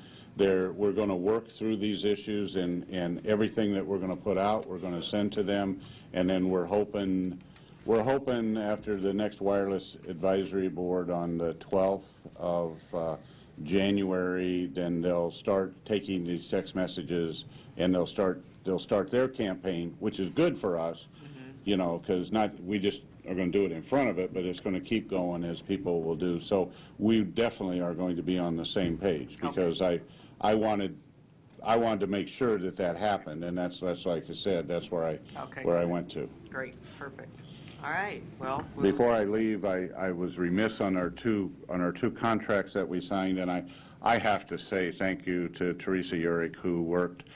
Those contracts were big, and she really worked hard, and I am definitely in her debt. Teresa knows if anything goes wrong, it comes out of her check. Thanks, Teresa. Thank you, gentlemen. We will move to the Human Resources Committee. The first item is the weekly personnel report from Civil Service as presented, unless someone has a question or comment on that. Item 2 is the weekly CAO report on staff assault. Nothing to report. And third is our legislative issues, and we have a visitor today that is asking us to support for a legislative bill regarding county funding for Nebraska community colleges. And good morning, Jake. Good morning, ladies and gentlemen. Jake is our Dawes County chairperson. Yes, ma'am. Cool. Yes. I have a handout. Is that Okay, do you want to just hand them to the clerk? He can give them to us. And then if you just state your name and address for us. Yes, ma'am. My name is Stacy Swinney. I live 12 miles southwest of Chadron, Nebraska, and I'm currently serving as a Dawes County Commissioner. Ways from home? A ways.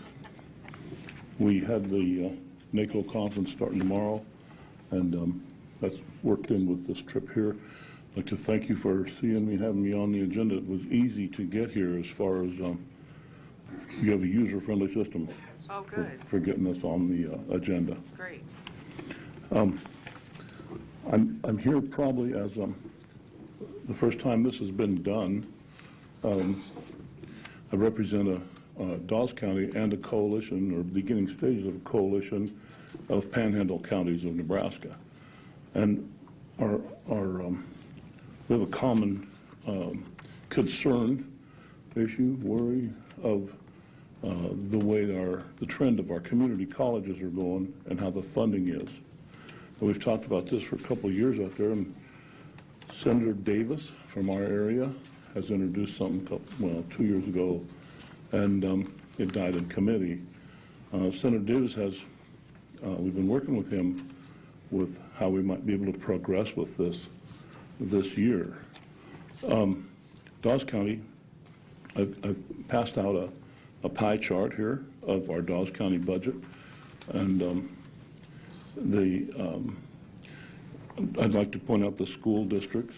Our K-12 schools take up just over 50% of our budget, of our $13 million taxes levied. In looking at your budget of $900 million, then your Douglas County budget is $103 million, and your contribution to Metro Community College is $35 million, roughly figures, just no dollars and cents. So you have the same. You got to have the same concerns we do with the way that the community colleges are funded. 40 years ago, the effort was put forth for the funding for the community colleges in the middle 70s, and they wanted $1.5 million. And through a series of LBs and appeals and appellate court, Supreme Court decision over 2 years, they went ahead and approved that, so that we started out $1.5 million in the middle 70s to fund our community colleges. Well,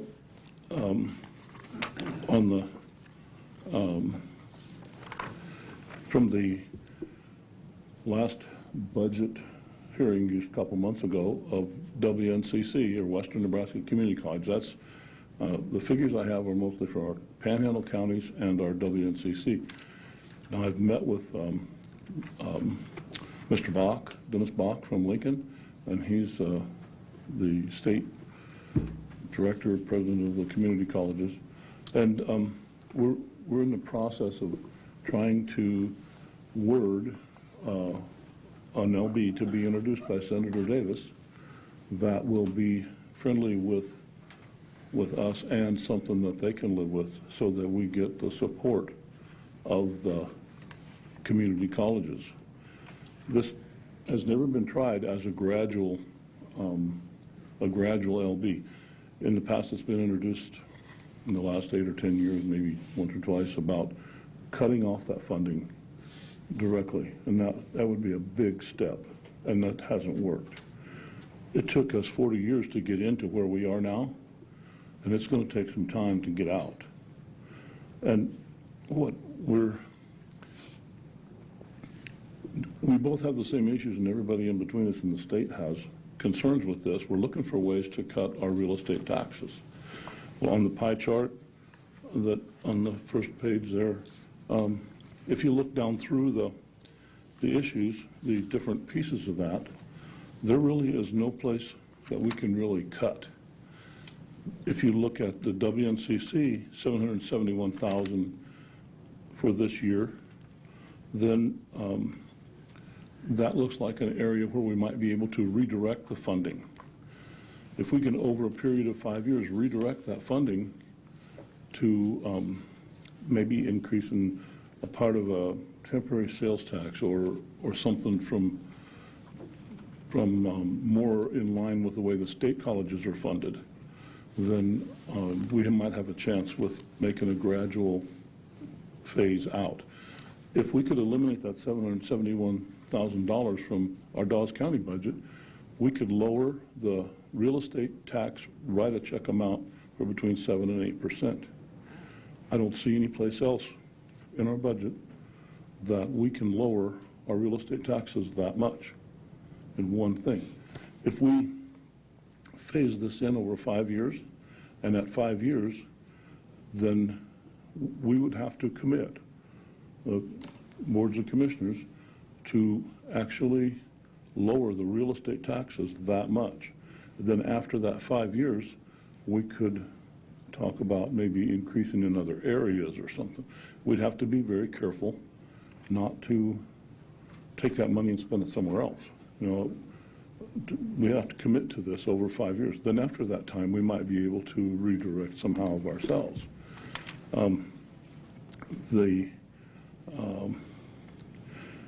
One thing that we need to be, well, two concerns. The community college's concern is losing local control. They have local control over their mill levy, and with the natural increase in property tax valuations, then they get a natural increase in their budget.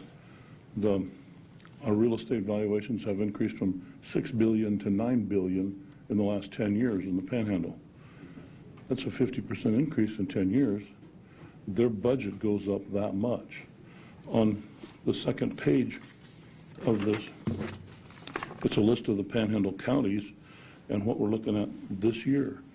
this year there's a 10.68% increase in their budget of WNCC. What's that? Now, Mr. Bach tells me that all community colleges are relatively the same ratios and kind of the same, so we're dealing with the same thing statewide. I didn't do any research on your Omaha Metro. Omaha Metro doesn't do exactly the same. They don't belong to the same association or something with Mr. Bach. But they have. We're all in this together. It looks like. Okay, so if we are protective of our, they're protective of their local control. We need to be protective of our school aid to our K-12 schools, and we can't take our school aid and divert it to junior colleges.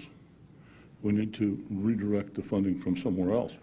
Our schools in Chadron, last year in the testing, across the state, our Chadron school was second in the state for our high school seniors being prepared to go to college. We were second in the state. Elkhorn beat us. Wow. So they're number one. We have to be protective of that.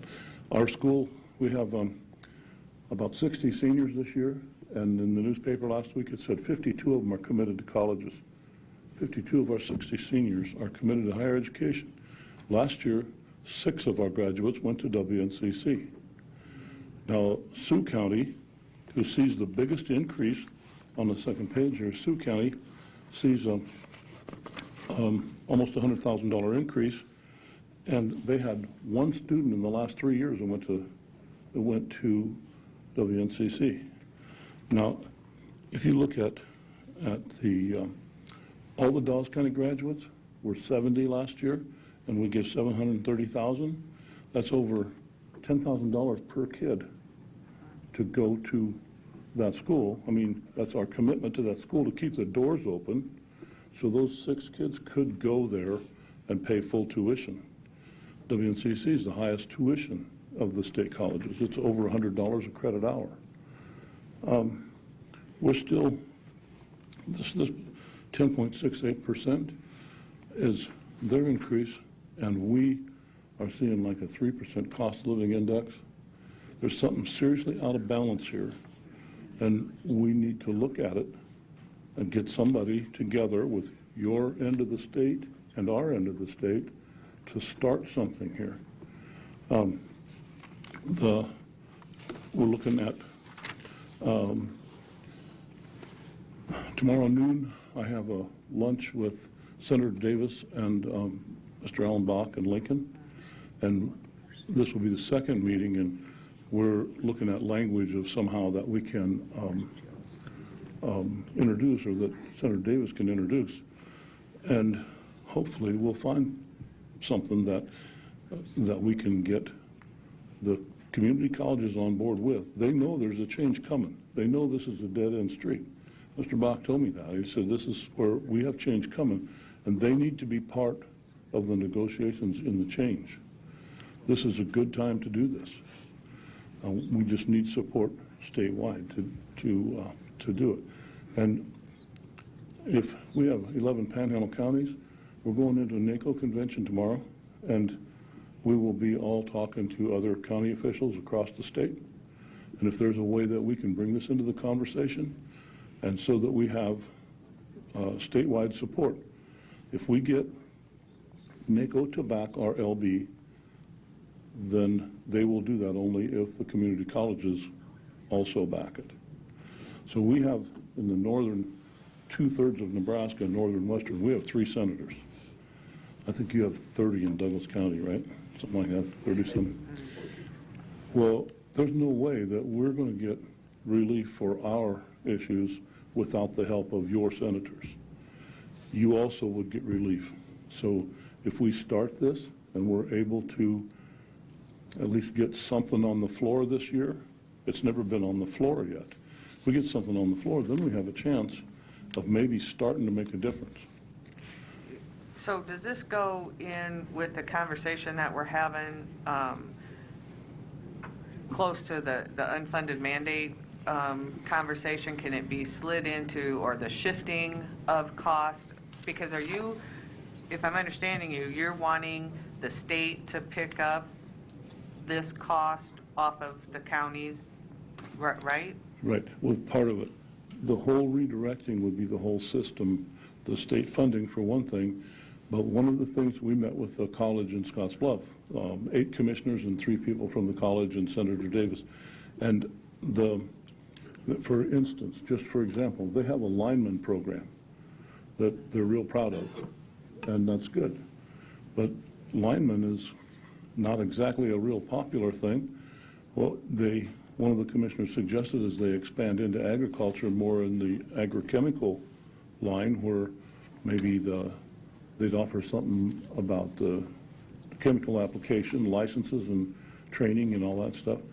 Well, they wrote that right down.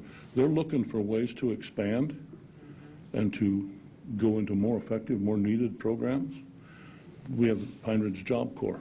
They have a huge presence in the Pine Ridge Job Corps, and those programs are more life applicated things, okay, for people that aren't really college bound. Right. Right. Okay. Well, then, if they would expand into the college entrance level, I mean, what they teach at community colleges could be applied to state colleges. They told us in the meeting that Chadron State College is the biggest recipient of graduates from WNCC that go on to college. Okay, so if they're working that close with our state colleges, and some of that funding, we need to redirect maybe some of that funding.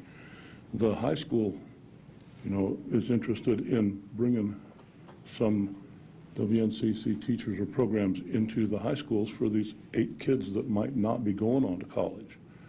So it's a whole melting process, melting WNCC or community colleges into state colleges and into the high schools, increasing their efficiency, for one thing. That would increase their enrollment. If they have a presence in the high school, they might increase their enrollment. They can do that. Their tuition costs are only like 17% of their total budget. Our county contribution to their budget is about 20%. So the rest of it is state funding, and other grants and things. I think you have a couple of questions. Sure. Commissioner Boyle, do you want me to go on, or do you want? I'm trying to get the information. Okay. So we'll go first with Commissioner Rogers and then back to Commissioner Boyle. Okay, Commissioner, I just want to clarify a couple. When you say our contribution, you don't mean the county giving money. You mean just the Western Nebraska Community College's power to allocate a certain amount of taxes. That's what you mean. They give us the mill levy that they want. Okay, and this we means that. have to do that like you do. So you're talking about like the process we go through when everybody in the county has to submit their levy to us and we approve it. You're talking about that piece. Right, we do. Okay. So at the core, and let me give you a little background, is I served on the Metropolitan Community College Board for about 5 years. Thank you, so I understand a good viewpoint on this to some degree. Is your main point, from everything you said, you mentioned like one, increased funding to community college, direct some money to K through 12. Is your main funding just to lower the property tax burden from the people in these counties? Is that the main deal? That's the main, our goal. And the goal would be lower property tax, real estate taxes. Okay. And the reason I was motivated with that is because we burned about 250,000 acres of fire and had drought and an early blizzard, and there's been some really extenuating circumstances in our end of the state in the last few years.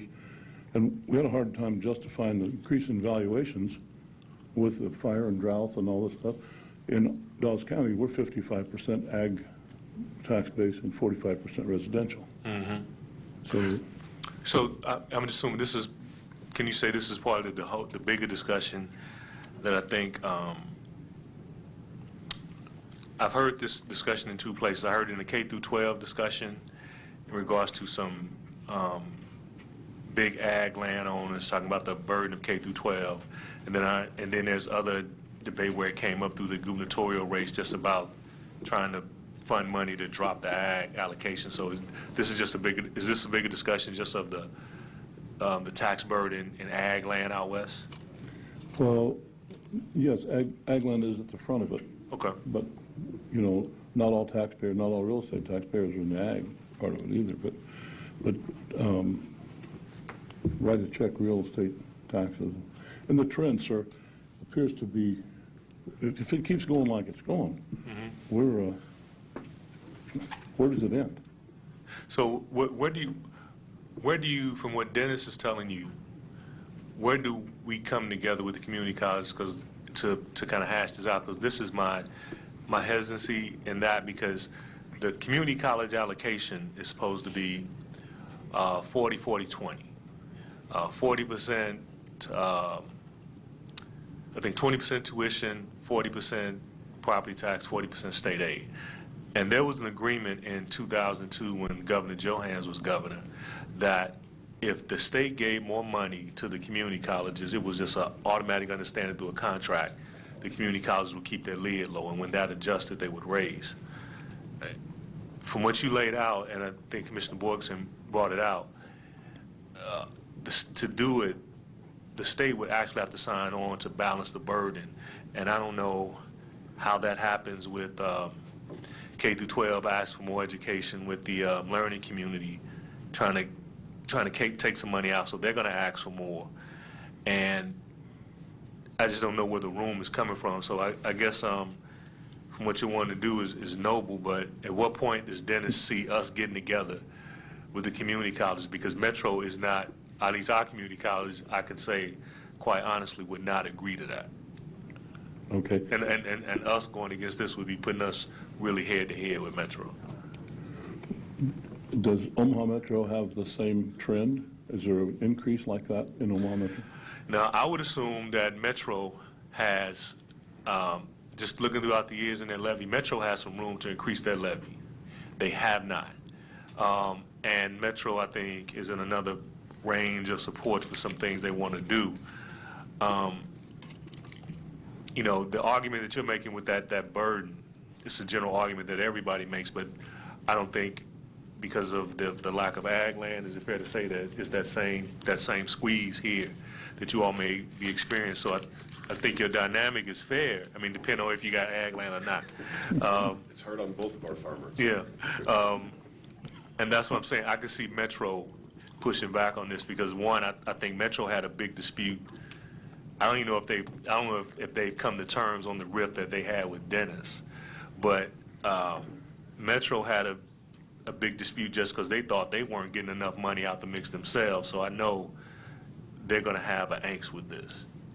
That's just my own little knowledge of it. And it started out that way, so we gave them that authority, and they do not want to let go of any of it, Omaha or any of the state colleges.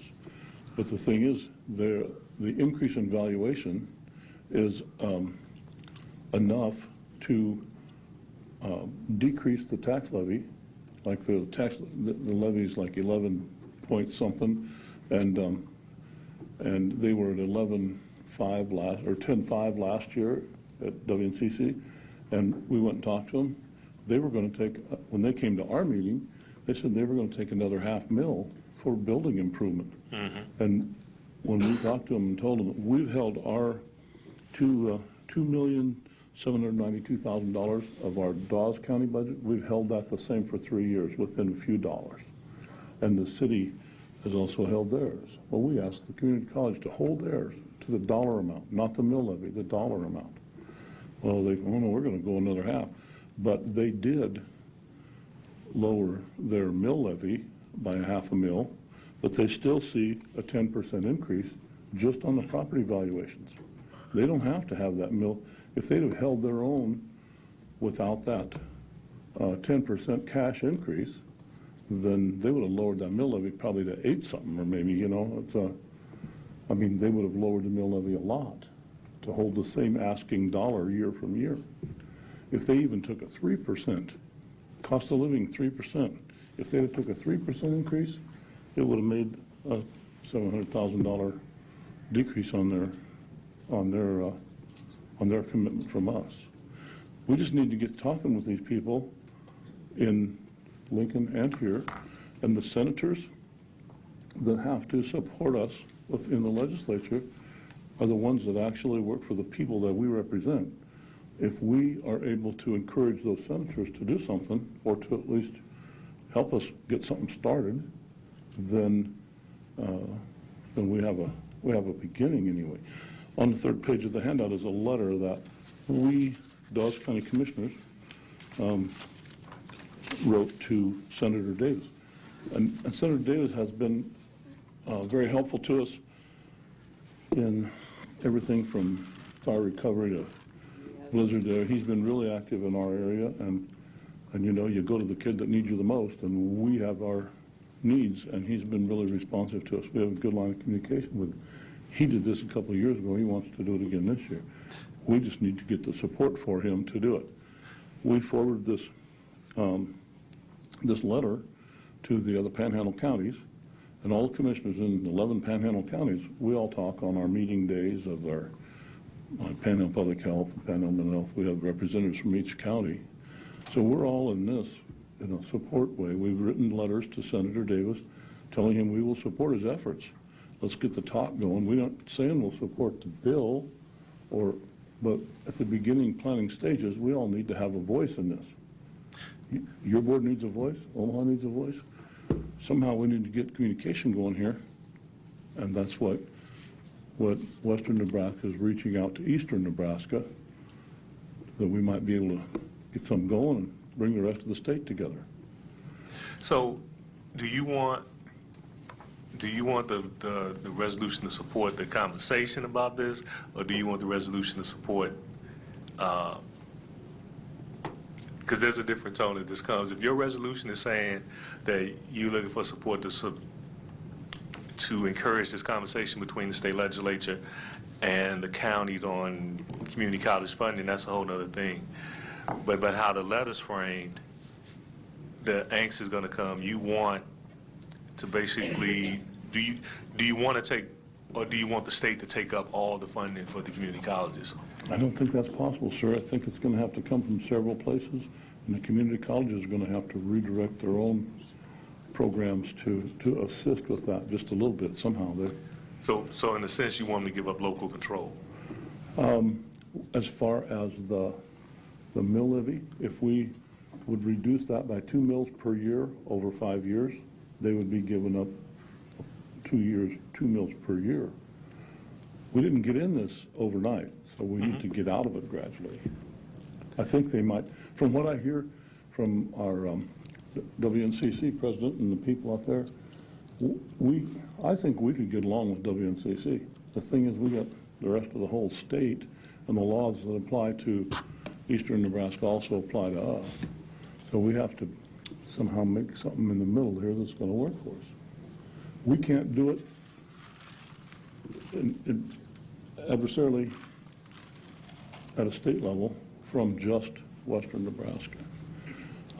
Our 3 senators need the help of your 30, whatever there are. And somehow, if we all have the goal and stay focused on the same goal, eventually this should turn around. And my last question is, do you want us to make a decision on this today? No, sir. Okay.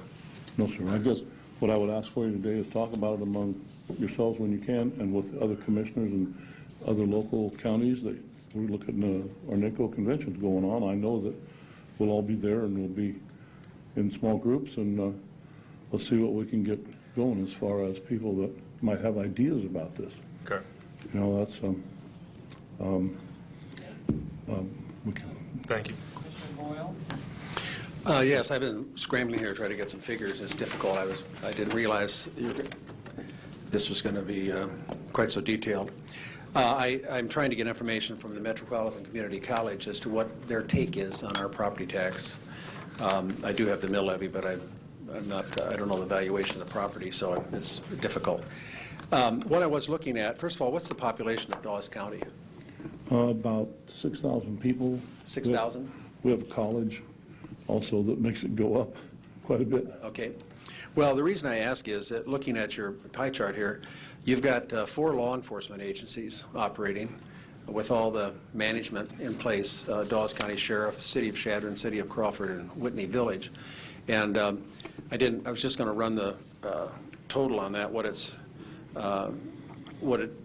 costs, and maybe someone can inform me. It's $2.8 million, $847,000, $155,000, and $2,800. But if you were to merge all of those and get rid of all the overhead and all the police chief and the deputy chief and all this other stuff, and all, I don't know, does Whitney Village, do they pay Dawes County Sheriff or anything? No, sir. We have a Chadron Police Department. Right. And we have the Dawes County Sheriff's Office. The Dawes County Sheriff's Office provides law enforcement to Whitney and Crawford. Okay, so Crawford is levying a tax to pay the sheriff? Yes. Oh, all right, so that's already in place. So the city of Chadron and Dawes County, if they merged, you'd be able to get rid of the police chief and some deputies anyway. And I'm just thinking of the overhead, thinking of some alternatives. I'm not in favor of what you're proposing, and I'll get to some details why. But I mean, I think there's other places to cut. And I think the school system, you've got 5 schools, and they're costing you $7.7 million a year to operate those. Are they merged at all, or is there any talk of closing some and bringing them together? Well, we only have one police chief, and we have What's one that? sheriff. We only have city municipal police and sheriff's office. We have a total of about 24 or 5 officers countywide. We have 5 state troopers in our area. One's an investigator. But moving, the Hemingford School District is for, we contribute to them for the kids that live near the Box Butte County line. Sure. And they go that way. So that we only have 2 schools.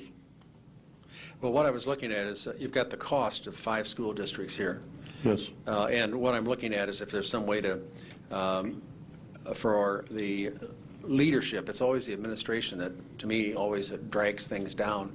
If you can get rid of some of the managers, you know, the superintendent, for example, if you had one superintendent running all those schools and his staff, and get rid of all the other superintendents and all the other staff, that could be a nice chunk. And if it's so duplicative, and that happens, I mean, we've made some great strides in the state, but Douglas County has parts of 13 school districts in it, so we're not doing a very good job ourselves. The last time I looked, we had parts of 13 in this county. And we have separate schools as well, District 66, OPS, we have Ralston, Millard, all that stuff. Incidentally, Millard and those school districts were supposed to be merged into the Omaha Public School District, but the lawyers, I believe, that were the ones who did this for the Omaha Public School District, were afraid of what would happen because busing was occurring and there was a lot of animosity about busing and fear. And, you know, when Millard was annexed, there were spitting on people and police officers. It was really bad. So they were afraid that if they afraid that they merged those school districts, that all hell would break loose. MUD quietly, and this is what's interesting too, MUD, when the city annexed property, they annexed the water system, they annexed the gas system. It's confiscatory. They take over, they have to pay. I guess it's not confiscatory, but they have to pay. They take over other water districts, everything else. So I guess what I'm saying is I think there's other approaches. One of the things that, and I don't have the figures, unfortunately, for actually what they're contributing or what the other information I wanted, but I was looking at this second or third page, I guess, fourth page, the last page, and it talked about giving each, that some counties give each graduating senior in the county approximately $7,500 to go to college of their choice for the same amount paid to the community college. If we did that with the Metro Community College, it would cost $150 million in Omaha. Yeah. So I mean, I liked it. You know, it's one of those things where, you know, we're after the same sort of things, but I don't trust the state, particularly after Dave Heineman. I would not trust the state with, I don't know. I don't trust them with anything. And there's a glowing story about Larry Baer. The two of them, I hope they move to Yugoslavia, if that's still around. They ought to be banned there. But anyhow, they were the worst thing that happened to the state in my lifetime. And so I don't trust them at all. So giving them authority for something as important as community college education is absolutely, I just couldn't support that at all. So I guess what I would suggest is find some way to merge some of these other things I talked about, cut that overhead as best you can. But the state can't be trusted to fund anything. Nothing. We get, as far as I can see, we don't get anything back from them now. And they pulled out of the paying the jail for state prisoners and left us holding a bill. They were kind of like somebody that went to the motel and snuck out in the middle of the night and left us with the bill. The last time I looked, the bill was about $13 million.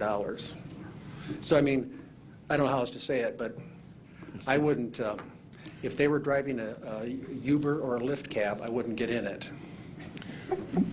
In response, sir, the one way that we are so protective of our school system is because that... Because you don't trust the state either.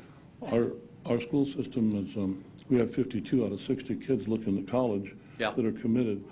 Last year, we had 40% of our senior class tested in the top 10% of the nation. That's good. And those kids that come from the number 2 ranked school in the state that test in the top 10% can go to college wherever they want. Yeah.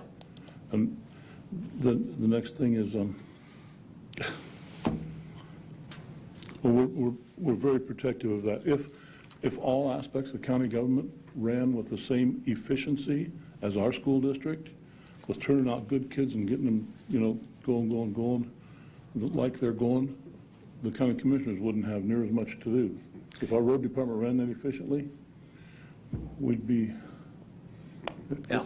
Well, I guess what I'm saying is, I don't know that I appreciate and think it's great that you have those people who excel. There are kids who, for other reasons, need to go to some place that isn't quite so academic, shall we say. Sometimes it is. I mean, the Metro Community College in Omaha has a program and connected with University of Nebraska at Omaha, and the kids can go to school at Metro Community College and then transfer those credits to UNO.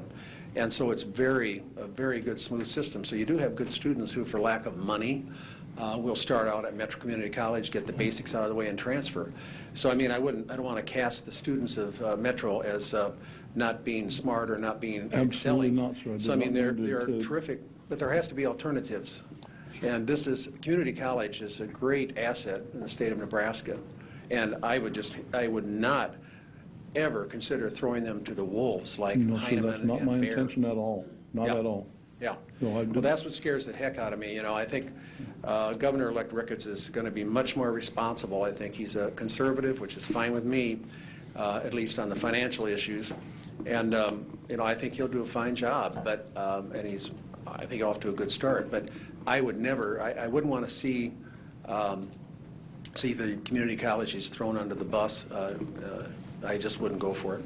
We went to, we have meetings every second Thursday, and all the Panhandle County send one commissioner to Scottsbluff, and we split 15 different boards.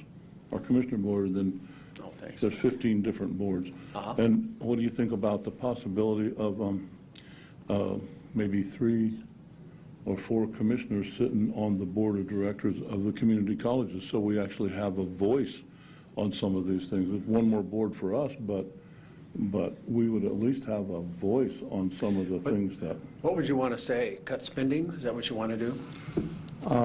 We'd be able to well, one of the things that, and it's a community college, but there's a high presence of foreign students and students that aren't from our area. They recruit people from, I think they said 20 countries are represented at WNCC. I'm not sure about, I just heard that. So maybe we would, we've heard other commissioners say they would like to have a way to at least voice our concerns and our opinions on their board meetings. And I really don't, I think if we're going to give somebody $750,000 a year, we should have at least the privilege or right to go to a meeting and Well, I see mean, where you it's can, at. you can attend the meeting and bring up issues, of course, can't you? Bring up questions? Pardon me? I mean, you can attend the community college meetings and ask questions, of course. Sure.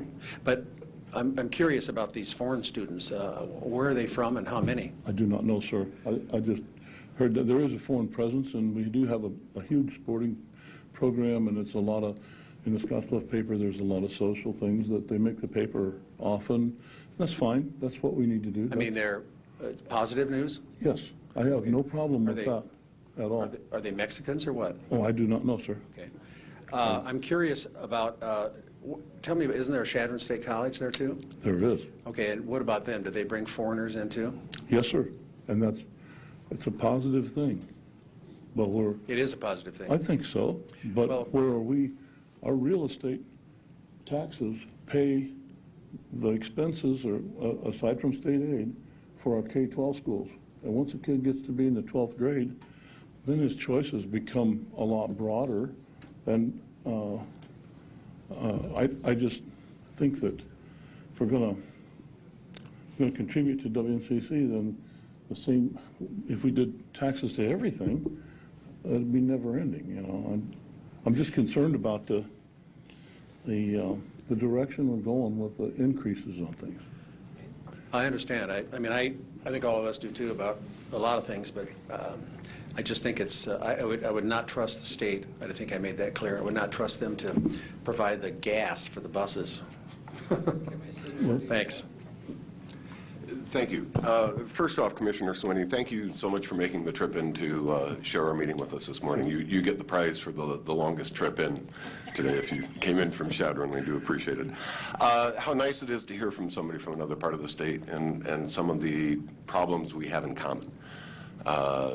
Now, the ag land thing, we don't have as many farmers in Douglas County, and so the impact of the escalation of ag land prices hasn't had as big of an impact here as it has in any of the other counties. I'm a farmer. I know nobody is killing us, and nobody notices on the other end what it's doing to us. This probably is an issue that I think should be handled through NACO in time. But the conversation now, this conversation, I think is appropriate. I appreciate it. I think your timing is probably good in that the state has some huge cash reserves right now, historically very large, and they're talking about property tax relief and how do we make that happen, and the timing may be very good for this issue to be on the table. I think rather than this board individually getting involved, it's more likely that we would do it through NACO. I believe this is an issue that would be appropriate for NACO to be taking the lead on.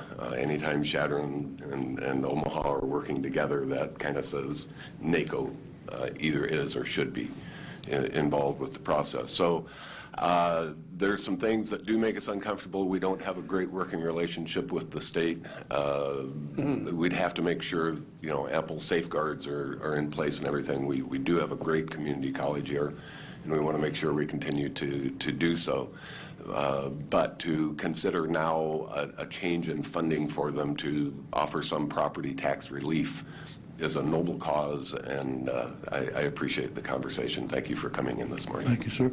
I might comment that I went to the NACO legislative workshop in Kearney a couple months ago, and I read the letter that we wrote to Senator Davis at that workshop, and made some comments, and there was no response. But the next year's NACO president will be Bob Post from Harrisburg, and he's one of our own, and he's one that has been right beside me on this thing. We went to the WNCC budget meeting.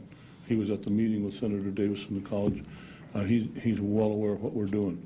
The thing that Larry Dix is concerned about is that we don't have the support of the community colleges. Without their support and without the support of the eastern senators, this thing's going to be just like it always is, dead in the water. So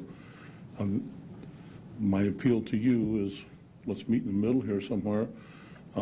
If we can get We already have support of the Nebraska Farm Bureau, and the Nebraska Farmers Union is in Lincoln.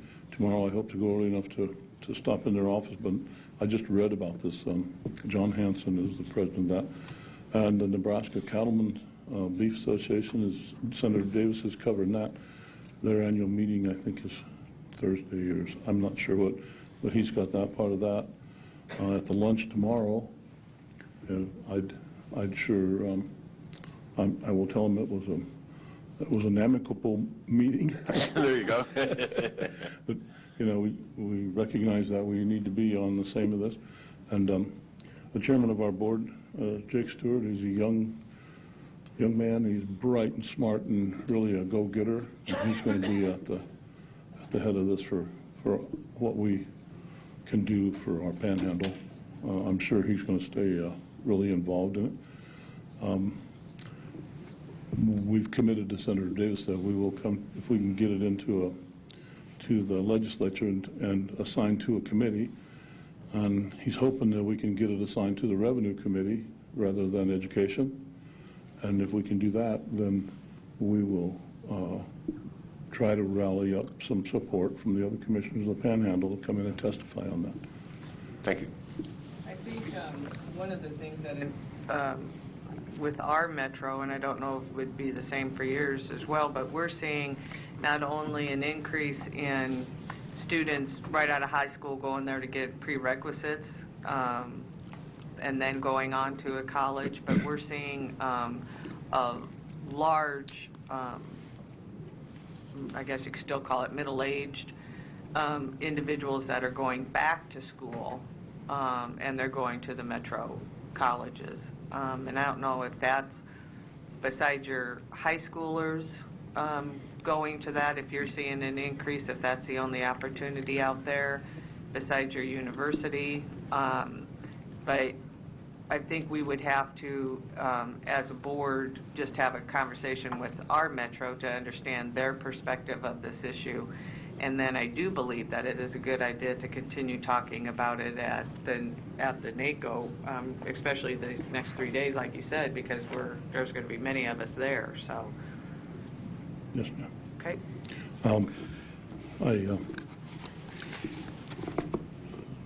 Anybody else? Commissioner Boyle? I got some information. I've been texting the community college, and I got some information. They report enrollment at 52,392 students in Douglas County. I should say the area. It includes, I believe, they go down to the Sarpy. So anyway, I guess they do. I don't know the boundaries very well. 52,392 students, and they're from property taxes, they get $51,519,000. Now, if you take the number, I believe, I'll rely on my figure guy back there. If you take the property taxes generated and divide that by the number of students, you end up with $990 a year per student. Is that right? Yes. Is that right? The boundaries are Douglas, Sarpy, Washington, and Dodge. Okay, thanks.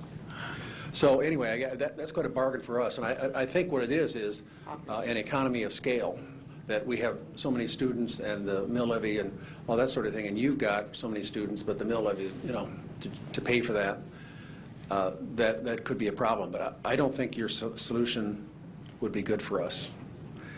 But that doesn't mean we don't want to work with you. And like Commissioner Duda said, I really appreciate your coming. We all do, and I've always felt a kinship with the rest of the state. I've gone down and testified and pointed out when there's legislation that doesn't affect us so much, but it really hurts smaller counties because of the restrictions that you're under that frankly we're not. I mean, we could raise taxes all the way through the roof. Of course we'd be former commissioners if we did, but I mean, we have that option and you don't. So I appreciate your coming and I appreciate your perspective and hope we can work with you. Like I say, if we could do this through us and WNCC, this would be a done deal. Good. But we just have to drag along eastern Nebraska.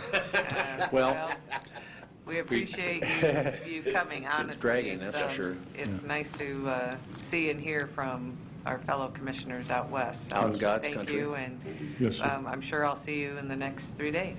Yes, ma'am. Okay. Thank you. Thank you. Thanks a lot. Drive careful.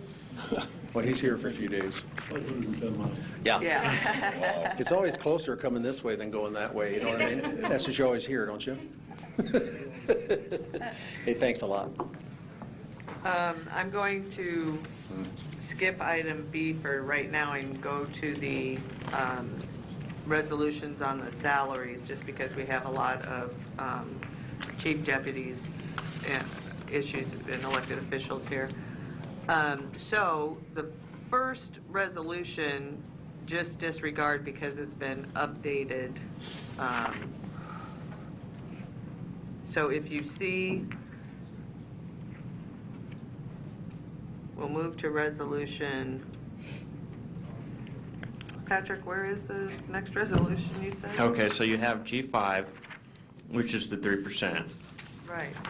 And after that, you have G6 and G7, which are alternative resolutions, which is the 1.7 equity increase and adjustment to step 9. That's G6.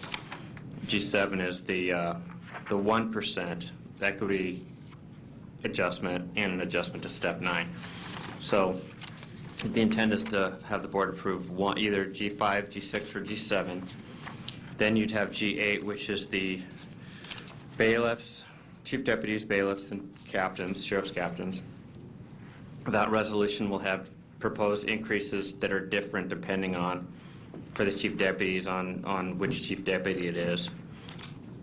My understanding is that the assessor Slusher Strip Deeds is proposing a 3% increase rather than the 5% you see in that resolution for both the deputies. And then the last one is the HR's proposed increases for purchasing agent, director of corrections, and deputy director of corrections. I believe HR has representatives here that can speak on all of these as well if need be. Okay. So the first question we have, and this is the reason there's 3 resolutions, the 5, 6, and 7, is because we as a board, when HR came forward with the catch-up plan, there was alternatives that were put into place, and that's what these 2 other resolutions are. So I would need a motion on one of those 3. And again, the first one is the straight across 3%. The next one is the 3% plus we had asked for a 1.7 equity increase and the adjustment to the step 9 on the non-union step pay plan, or the 3% plus the 1% equity increase on an adjustment to step 9 and the union pay. So is there a preference that anyone would like to throw out there as a Commissioner Rogers? I'd gauge the win on number 7. Okay. I'd move number 7. Is there a second? We'll talk. Is there a second? I'll second it for purposes of discussion. Commissioner Boyle? Well, I was trying to get in first and ask that these issues be delayed. Commissioner-elect Kavanaugh contacted me, and I did contact you and some others to express his concern about voting on something that will go into his term, and he doesn't have a vote. I think looking at these resolutions, I think it could be remedied if, well, maybe not, but it says will apply to the remainder of the current fiscal year. So would that go to July? Is that right? Yeah. Yes. Okay. Well, I guess then that what I would ask is I would make a motion to lay over for till Commissioner-elect Kavanaugh takes office, items 5, 6, and 7. So it's a motion to lay over until that first meeting after he's sworn in. I'll second the motion. Thank you. I'll get it. Commissioner Duda? We may end up with 7 different ideas of how to move forward here today. Because what I would like to see us do, although I recognize we have now a motion and a layover on the floor, I'd like to see us just move forward with the 3% increase for now. And this was my conversation with Commissioner-elect Kavanaugh, was that the 3% is a given, that we need to do that. He gets that. This is the time of year we always make these adjustments. Anything beyond that, trying to catch up this 5% discrepancy, even though it's non-binding, what we would be doing after whatever action we took today, That's the action that I think it would be appropriate for him to be a part of the conversation on. In addition, each of these departments has the 3% pay increase in their budget. I mean, we've got the budget to transfer in to cover that. Beyond 3%, we do not. Okay. And so if we're going to take an additional one, or not take, give an additional 1 or 1.7%, it's going to have to come out of their own budgets, and we need to hear from the elected officials and the department heads that they've got the room in their budget, that they wish to take that on. So I don't want to confuse things even further. I'd prefer to see us just move ahead with the 3%, with the understanding that we would still be coming back for the conversation about do we address the 5% discrepancy, and if so, how? Madam Chair? Yeah. I'm sorry, I'm not in line, but I'm usually not in line. But anyway, I'd like to ask, I'd like to suggest that I would support what Commissioner Duda has suggested as a modification of my layover to go ahead with the 3% and then lay over the other monies because it isn't in the budget. And the seconder agrees. Okay. Well, and I guess I'm not going to be supportive of laying it over, and this is why. I respect his request, but this is an issue that we've been working on, that Commissioner Tusha, I don't mean to speak for you, but out of respect for Commissioner Tusha, who's been on the board working on the issue, to be able to vote on an issue that she's worked on, I think takes precedence over that. So I don't think we should lay over any decision on these issues because, again, she's been a commissioner, she's still a commissioner until the end of the year. And while I respect the request, I think it's just right that Commissioner Tu should be able to vote on the issues while she's still the sitting commissioner. Commissioner Boyle? Well, I think what Commissioner Duda has suggested respects that, and I wouldn't do anything to disrespect Commissioner Tusha's position or her. She's been a terrific colleague. But I can understand this, separating these two, where the immediate 3% is done, which she would vote on, and then the raises that would take place after Mr. Kavanaugh takes office would then be voted on when he takes office. So I don't see that as being offensive or mean or disrespectful at all. I think it's a combination. I appreciate Commissioner Duda offering that compromise. Commissioner Morgan? I was going to ask Joe Lorenz. I think Joe would be appropriate, and I don't know if Lee wants to say anything as we go forward. But we don't know for sure that they don't have this in their budget, do we? I asked him to clarify. So, Commissioners, so as part of the current budget for 14-15, the county board approved 1.5% for the pay increases for the fiscal year. Now keep in mind, what you're doing today is for a calendar year. So if the county board approves 3%, the first 6 months is already taken care of. It's in the budgets at 1.5%. The next 1.5% of that would be included in the next budget year, 15-16, that's approved by the board in July. So, but anything above and beyond that, whether it be for the chief deputies, anything above 3%, anything adjustment factors of 1.7 or 1% or changes to the top step, would be something the county board would either have to fund additionally or expect the departments and offices to absorb. Yeah, last year in the call letter, we said that each department should budget an increase in their budget equal to 1.5% of their base salaries. And so that was the direction we gave them. And as Patrick said, anything beyond that,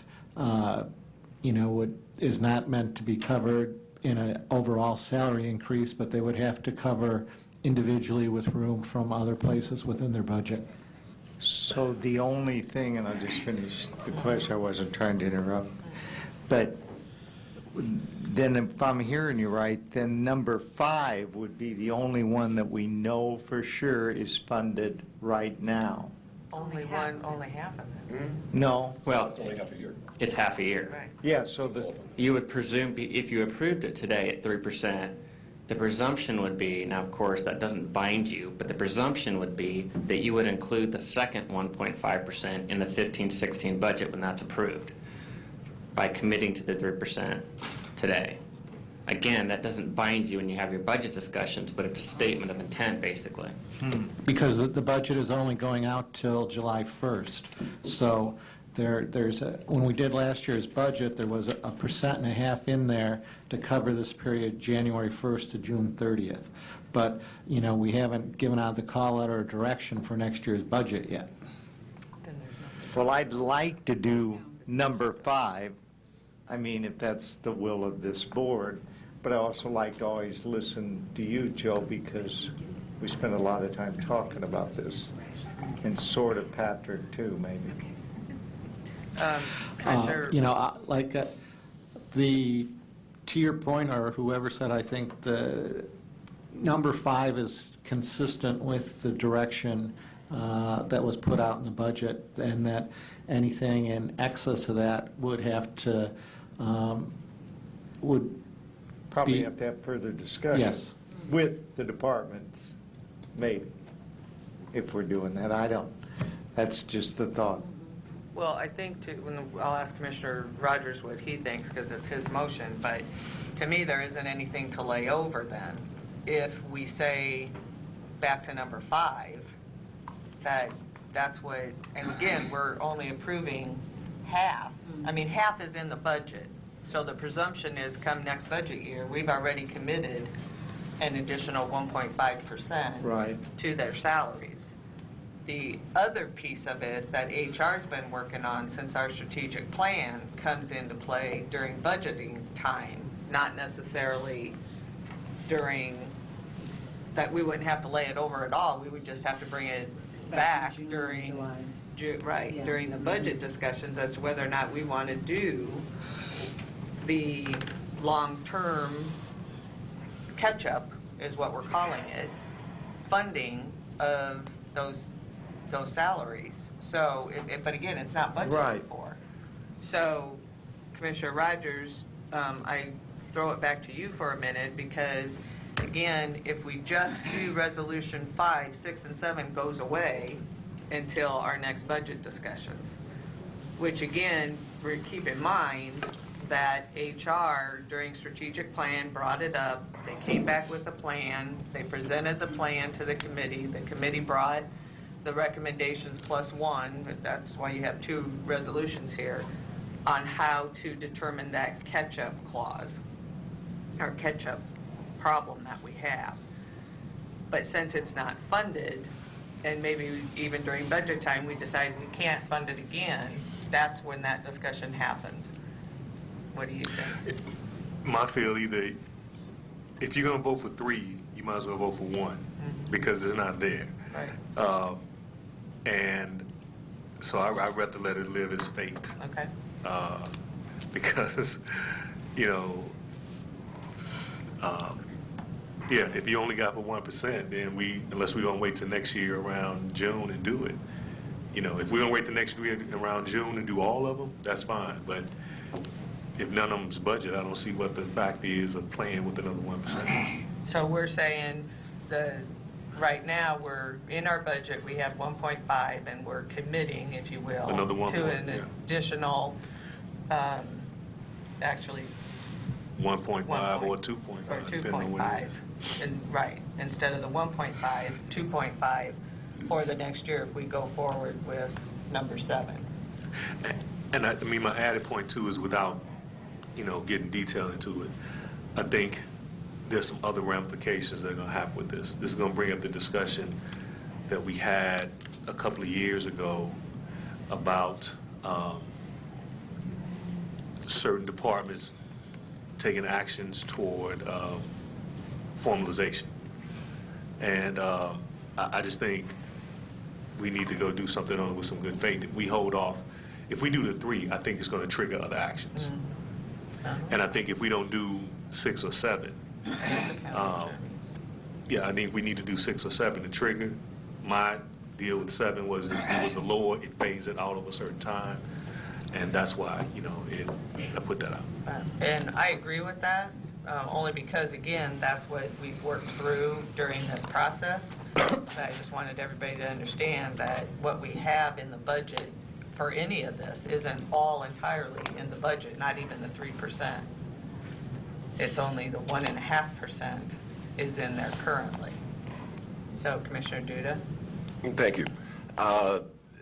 Well, I believe the 3% is in there because we're only doing it for 6 months, other than it does say that this will increase next year's budget as well, but that's pretty common. Every time we approve any pay raise, that carryover implication is there.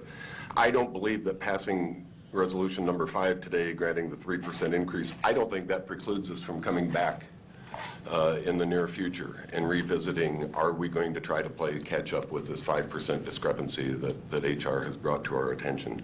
And it is my intent that I would like to address it. I don't think we're ready to today. For one thing, it's not in the budget and we don't know where the money would be coming from. So it's my intent that we vote on the 3% today, but still have the opportunity and to come back and revisit either a 1 or 1.7% increase or whatever figure we would end up with next month. There's a lot of employees watching this, and I don't want them to say or to go away thinking that 3% is it and we're not going to, that's the end of the conversation, because in my mind it is not. It is simply the step that we're prepared to take today. Thank you. Commissioner Tusha? First of all, Commissioner Borgeson, thank you for your comment about not laying this over. I would vote for number 5 on the chance that only 1.5% would go for the first 6 months, because that's what we budgeted for. And so I totally agree with that. And then if you come June or July, whenever you guys do the next budget, if you want to add on the other 1.5% plus additional, then that's something you'd have to work out in the next budget. But being we don't have the full 3% or additional funding, I'll go for number 5 on the condition that they only get the 1.5% for the 6 months. And I do appreciate HR, all the work you did. I understand that we asked you guys to, give us these additional numbers. And I'm not saying that, because, well, I am saying because it's not in the budget. I personally can't approve it. But I just want to say thank you for all the hard work you did, because I know that is a lot of work that we always ask you guys. And then we turn around and do something different. But I just want to acknowledge, I just want to say thank you for it. But I'll vote for number 5 on the condition that it's only 1.5% for the 6 months. And then later on, you guys can discuss whether it's going to continue from there or not. Commissioner Kraft? We are confusing percentage with dollars. The 1.5% for a half a year is actually 3%. So with the dollars are in the budget. And as you know, I'm a firm believer in truth in budgeting. The money is there. We allocated for it when we discussed it. We know that we usually do this in December. I do believe number 5 is the correct one at this point. Then we need to discuss with department heads whether or not they can absorb the 1.7% additional from their budget. I do believe number 6 is the way it should be in the future. Dr. Foxall brought up when we praised him earlier that it's not him, it's the team. Douglas County has a fantastic team all across the board. Every department, every elected official. We have, I cannot say it enough, a fantastic team. We have quality employees. With the economy doing better, people in the private industry, in the private world, are putting out feelers, seeking for quality employees. Seeking for employees that have proven their honesty, their integrity, their persistence, their capability to do the jobs. If we do not compensate these individuals, we put ourselves at a disadvantage to the corporate world, to private industry, to other communities. Reading the financial news I've been reading in the past 6, 8, 10 months, the economy and our level of faith in the economy advancing is the highest it's been for 10, 12 years. We do not, I'm going to backtrack just a second. The cost of training an employee can be extreme. The cost of mishiring, hiring somebody who doesn't do the job correctly, can sometimes be devastating. We want to make sure that since we have known quantities, that we retain these. And so yes, the 3% dollar amount is in the budget. Thank you. Commissioner Duda? Oh, sorry, wait a minute, Commissioner Morgan. You were before Commissioner Yes, he Duda. was. Sorry. Sorry. Thank you. Well, I'd like to see us go with number 5, is where my support is. The other thing I'd like to make sure we do is that we definitely make a commitment to be discussing this in January with department heads, is what I'd like to be sure we also commit to doing so that we're clear to them. And then I'd like to be certain that Debbie Lee from HR assist us in talking about this also, if that would be something that the commissioners think is the right way, so that we're committed to trying to do for sure the right thing. Commissioner Duda? Thank you. I completely agree with Commissioner Morgan's comments. I just wanted to clarify, this is a 3% raise that we would be giving effective January 1. I just want to make sure the whole world understands it's not a 1.5. It is a 3% pay increase, would take effect January 1. If we were to consider anything further in January, we could always make it retroactive to January 1, so they would have the same kick-in date. Thank you. Well, Thanks. I need to clarify one more time, because we may be approving a 3%, but the money, percent or dollar-wise, is not fully in the budget. So when the call letter goes out next year, I just asked, Mark, so the call letter, when it goes out next year, we say, we as the board are committing to an additional 1.5% increase within their budgets, or they absorb it. So the call letter will say the board is committing and has committed to an additional 1.5% increase in your money that you're getting for budgets, or the call letter will say you have to absorb it. So back to Commissioner Rogers' opinion is, so we're committing to that. So we're saying we are committed. We're saying today, as we always do, there's this carryover of 3%. We're giving a 3% raise. So 1.5 of it's coming out of this year's budget, and we're committing at this point for that call letter. That call letter is going to say we're giving you the additional 1.5 for the remainder of the 3%. So at the same time, you're saying to them, if you go with 7, we're committing to that additional 1% to pay the catch-up, which again, we have been trying to play catch-up on for a number of years. And so we're committing to, instead of the 1.5, we'd be committing to a 2.5 to that next year's budget process. And so I, again, am more in line with what Commissioner Rogers is asking us to do, because we either commit the 1.5 or the 2.5 right now. Either way, we're committing into the future what we are giving everybody in their budgets on raises, to be able to have in their budget for raises. And it has, I mean, you can talk to the county attorney, you can talk to the sheriff, you can talk to the clerk, you can talk to the district court. They will tell you that that catch-up has been an issue. We've heard about it for, 5 years at least from HR, that it's been a problem with these non-union employees. And we sat through 2 long HR committees, conversations on it. So I would be more inclined, if we're going to commit, we're committing anyway, the number 7, so that we take care of that equity problem that's been out there for quite a long time. Commissioner Tusha? Okay, I will agree with what Commissioner Rogers had said with, the partial on that. and with the commitment that they will get it come the next budget cycle. So I'll take back what I said with just the 1.5% only, but I will agree with that. Are we allowed to second that, or is there a second on it? There's already a second. Okay, thank you.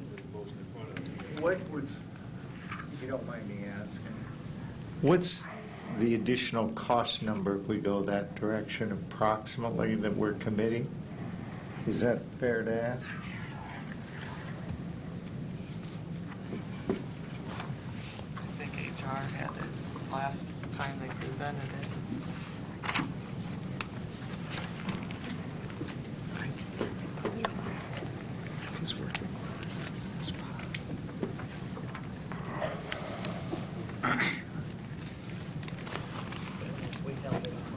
For purposes of the public, may I intervene and explain something real fast? Yes.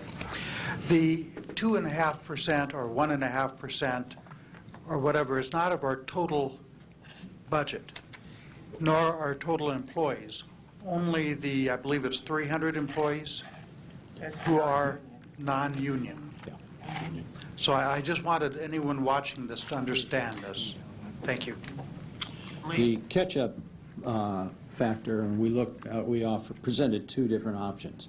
The first one was a 1.7% catch-up, which over a 3-year time frame would get our non-union employees paid the same as our union employees. Our second option was a 1% catch-up, which would be a 5-year plan that would catch our non-union employees up to what our unions have been paid. The cost of the 1.7%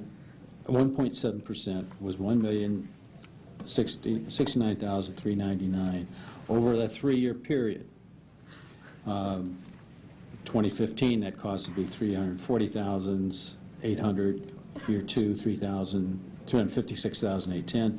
In 2017, when things were caught up, it would be $371,000. Then you also have the 3% that this is a basis, and the 1.7 is above that, or 1%. You have the cost of that. That's $899,000 for 2015, 2016, $942,000, and 2017, $881,000. And then, of course, 3% in 18 and 19 was projected based upon what projections various union contracts would be providing. So total cost, $3,830,000 through 2019.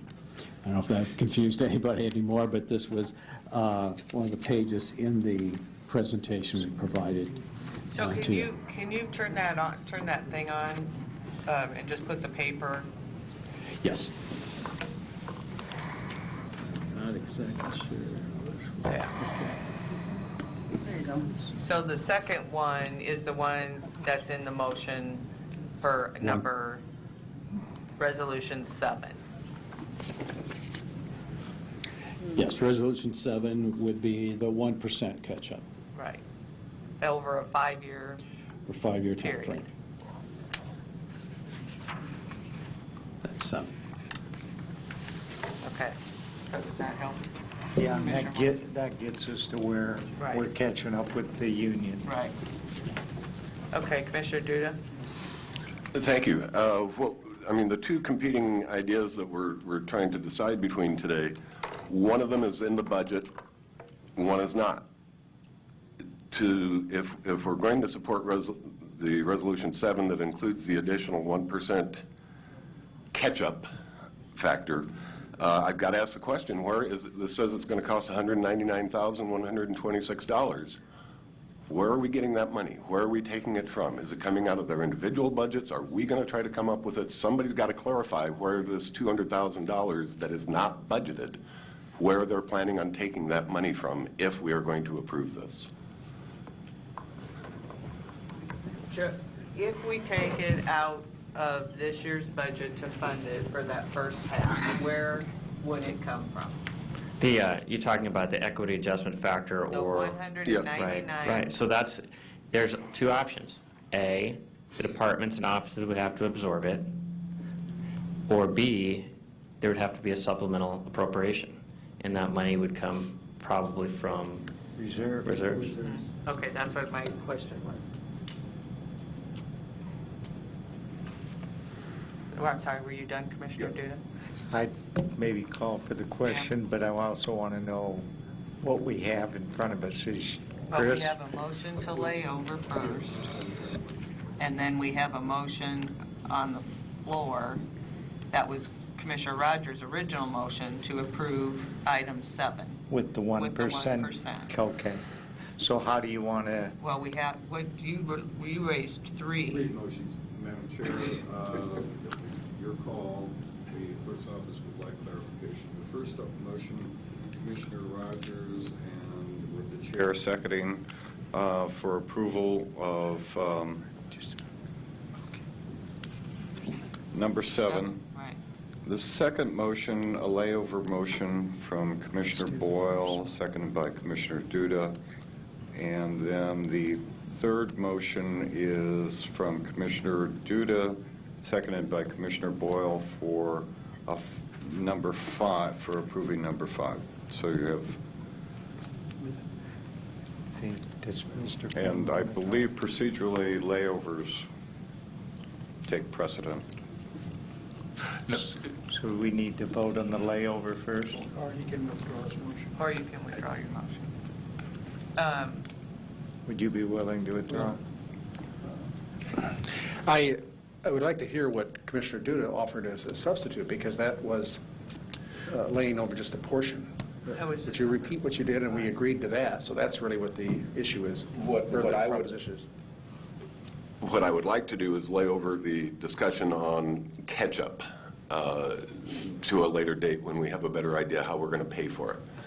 And therefore, all we would move forward with today would be the 3%. And that's what the Third motion. Well, is that the third motion? Okay, well, then, whatever you want to vote on. Whatever motion it was. Vote on the layover first, that's fine. Okay. You still have a second to it. No, I'm going to withdraw. I don't want to lay over completely. Listen, I've been the only one many times. I love leaving you alone again, Mike. We have 2. I'll go ahead and vote. And the first one is Commissioner Rogers with number 7 as the layovers been removed? The layover's been removed. Gone. Okay. Well, can I make one point before we go? You know, in our respect to Commissioner Duda's point, in regards to the money being there, you know, we basically every week approve raises where we don't know where the money is. The only thing that's different is that we bounded by contract. And so, yeah, there's a question of the money, and I think, you know, at least as far as I know, we're bound out with some, at least out into 2018. And so, I say that just to make sure. I'm not saying I'm not moving with some consciousness of not being aware what the money is, but we're already bonded out with some contracts way out in a couple of years. So, you know, we're playing a dance anywhere we go. Commissioner Boyle? That's right. Oh, Commissioner Duda? My question still remains. If we're about to approve $199,000 in spending that is not in the budget, I simply am saying, tell me where it's going to come from before we make the commitment. Somebody needs to say, where's this money going to come from? The question was asked, and they said the reserves. Okay. If the board decides that it's effective January 1 or effective January 1. So it will be going the route of a supplemental budget? Yes. Thank you. Okay. Any other questions or comments? John, were you going to speak on this or the next one? Okay. With that, the motion is for approving item 7. Just a moment, please. Yes. Okay. Please vote.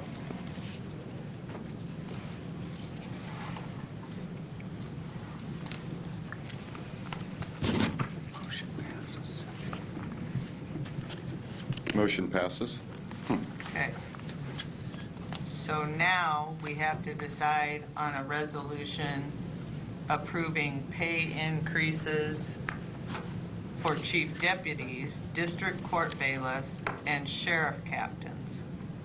And so that resolution is in your packet, and there's a 3% for all chief deputies, and I'll have Diane, if you want to come up and explain yours, and then John, if you want to explain yours thereafter. Diane, good morning. Still morning, so good morning for a couple more minutes. Diane Battiato, Assessor Register of Deeds Elect. I initially had a conversation with Mr. Bloomingdale on, I did a supplemental request for the 5%, which is what you see in your resolution today. In putting some numbers together and realizing that the office deputy will be taking on a huge greater role with the combined office since we were eliminated on that third chief deputy. But in light of fiscal responsibility and starting a new combined office, I would like to see that, I would like to change that 5% to 3% from the current office deputy position of $96,147 and only ask for a 3% for that office deputy. Which would change it, I think, to $99,03141 if I did my calculations longhand correctly. The field deputy, I also agree with going down to only a 3%, specifically because of the fact that it's not an existing position of a staff member, and we're talking positions, not individuals. And there is going to be currently no individual except a new hire on that, as opposed to the office deputy is an existing employee. So I think just having the 3%, which is status quo with the majority of the other deputy increases, I'd be more than satisfied to drop that 5 to a 3. Okay, thank you, Diane. Thanks a lot, Diane. And then, John?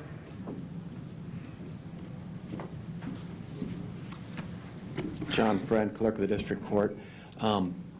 I had the opportunity to speak with at least 5 of you that I could catch prior to the meeting and told you what my plan was, and my plan is to increase my chief deputy salary to $88,000, make significantly less than that right now. I think it's fair. I think it's the right thing to do. In addition to that, I am not asking for anything more than the 3% that's already budgeted. I will absorb the remainder of that, but I want that salary to be $88,000. As it currently stands, even at $88,000, after hearing Diane's request, she would still be significantly paid less than any other chief deputy. So you will likely see me next year for the same issue.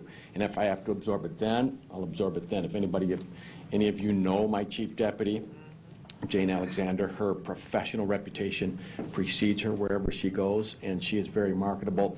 And I hired her for cheap a couple of years back, knowing full well that she would have to have a lot of learning curve with all of the intricate processes that go on in our office, and she has done an outstanding job, and I count on her and rely on her every day to make sure that we run an effective and efficient office, and I can absorb the rest of her salary in my budget now. In addition, so my recommendation is that her salary be $88,000. I'd like to do more, but you'll see me next year. I think that's fair for now. Now, in addition to that, I know that there was some discussion about laying this issue over so that the HR department could analyze these positions and come up with some figures relative to that. But I think I would urge you not to do that, and here's the reason why. These jobs do not have a job description. If you're going to go analyze that, you got to analyze it off of something. We don't have a job description, at least in the Clerk of the District Court's office, for a chief deputy. They have the assigned duties that the office holder gives them. And we're not comparable with anybody else. If you were to go to Lancaster County, say, for example, they are not the jury commissioner of Lancaster County. That's the election commissioner has that task and responsibility. If you go anywhere else, the Clerk of the District Court is not the officio clerk of the juvenile court. So we have a lot of diverse duties that probably are not comparable. If you go to another state, Rochester, New York, or whatever, are they a 2-tier system, 1-tier system, and a lot of expertise would be needed to be able to try to figure all that out. And I think $88,000 is a pretty good salary for her to vote on today. Okay, thank you, John. Is that brief? That's brief. Good. Anybody have any questions? Don't come early next year. Don't come early next year? I tried to catch you, but every time you saw me, you just ran. Commissioner Tusha.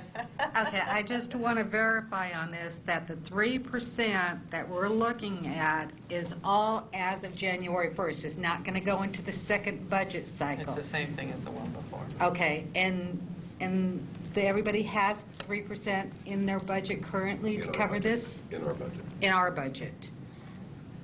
Okay. And he's absorbing the rest. Okay, thank you. Okay. All right, so is there a motion to approve Resolution 8? I so move with the change that Diane Badiato came up and so on. Yep. And John Friends? Yeah. Yes. Not John Friends. I'm just kidding. Is there a second? Was there a second? Oh, okay. Oh, did you second? I did. Please vote.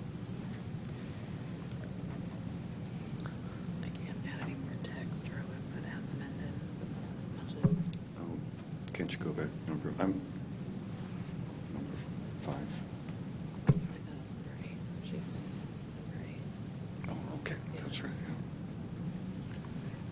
Yeah. Oh, I'm sorry. Motion passed. Okay, so then the last thing is a resolution approving the 2015 pay increases for Douglas County Purchasing Agent and the Director of Corrections and the Deputy Director of Corrections. And that, again, is in your packet. And you can see that, again, this was a issue during our during our strategic planning that the HR director brought up, and we said come back with a recommendation, and he vetted it through our committee process, and it's here today as a recommendation. Patrick? So if this resolution is not approved, then they, purchasing agent, director of corrections, and deputy director of corrections will get the 3% that was just approved. Right. If it is approved, then these would take the place of that 3% pay increase for these 3 positions. Yeah, it won't be in addition to the 3. So is there a motion to approve? What are the increases for these 3? There, on which ones? These 3 positions we're talking The about. increase for the purchasing agent is an 11.8%, the Department of Corrections is a 7.96%, and the deputy director is an 8.98%. Thank you. Motion to approve. Second. Any questions or comments? Please vote.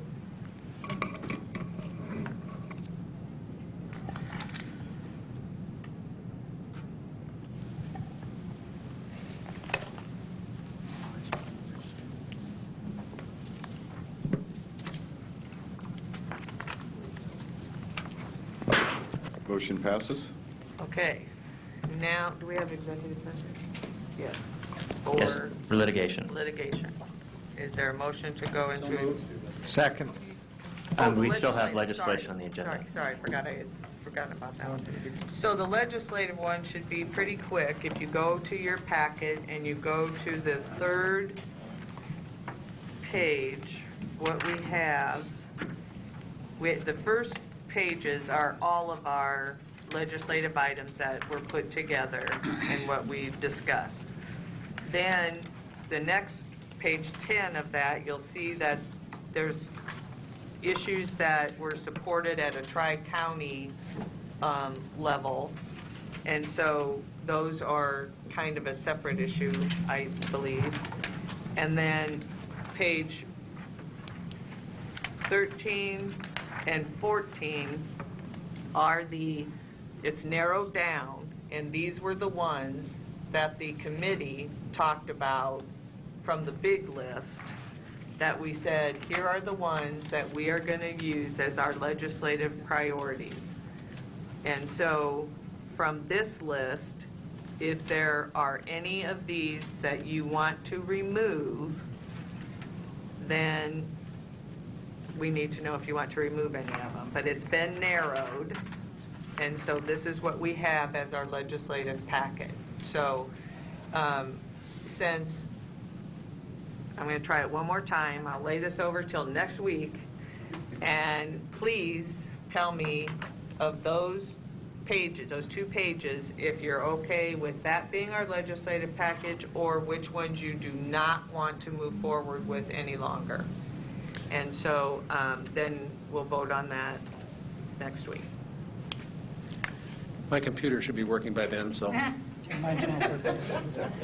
I have it for you if you want. Well, both of us are dead here. Oh, I can. That's all right. It must We'll be that get side it of in the a road, couple because weeks or mine's something, working isn't it? just fine. Okay. So next week, we'll vote on the narrowed down, Is it opinion? sure, narrowed down legislative items. Diane Battiato again, Assessor Register Deeds Elect. I am not privy to, I did read your sheets a month ago, but I don't remember exactly what individually was on there. I would like to make a request to the board. If the issue regarding the LB14 Technology Fund lifting the sunset, I don't know if that is on your list of bills. It is not. Okay, great. I do want to bring attention to the board that there is the possibility that I think it was brought forth by Lancaster County to create some issues on topic of conversations for the LB14. The carrot that they're throwing to us is to work ahead of time on lifting the sunset. That comes up in 2018. But the caveat, the underlying topic, they're trying to open it up to expand the usage of that tech fund, and I would strongly urge all of us to perhaps meet, if that's the case and that gets introduced, that we work very heartily together to not have that happen, because as you will hear from, I'm going to be sitting in on the Administrative Services Committee meeting later, and as we go forward with our record management system and our combined technology progress, this fund is extremely, extremely important to the Land Records Office in Douglas County because of our volume.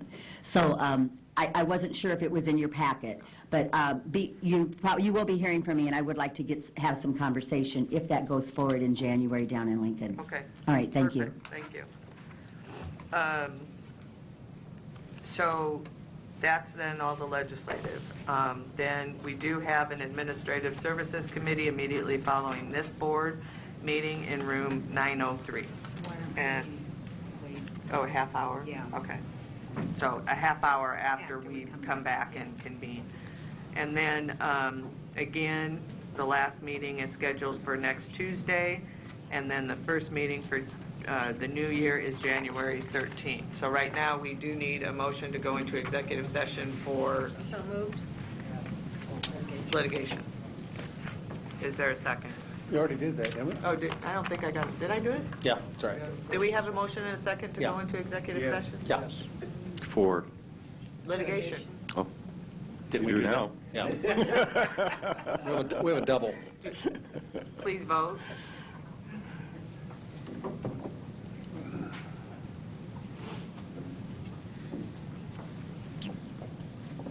Motion passes.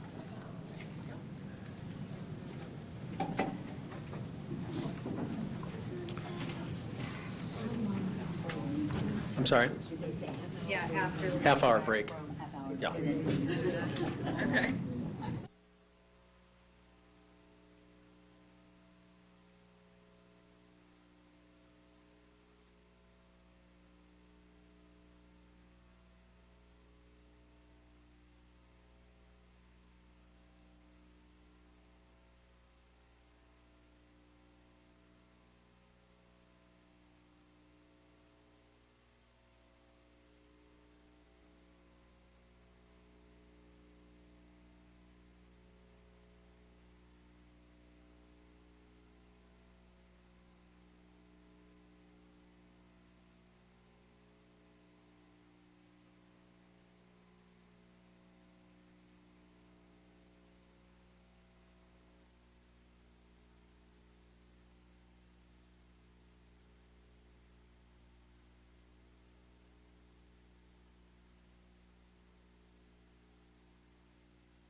At 1:30, the meeting's going to start. And I know it's on space. And then... Motion passes. Yeah, but tell me about the space, because I'm supposed to be somewhere, but I could stay. Okay. Yeah. Because Diane wants to move everybody up to the fourth floor. Oh, Jeremy Leahy. For spacious skies, for amber waves of grain, for purple mountain majesty, above the fruited plain. America, America, God shed His grace on thee, and crown thy good with brotherhood, from sea to shining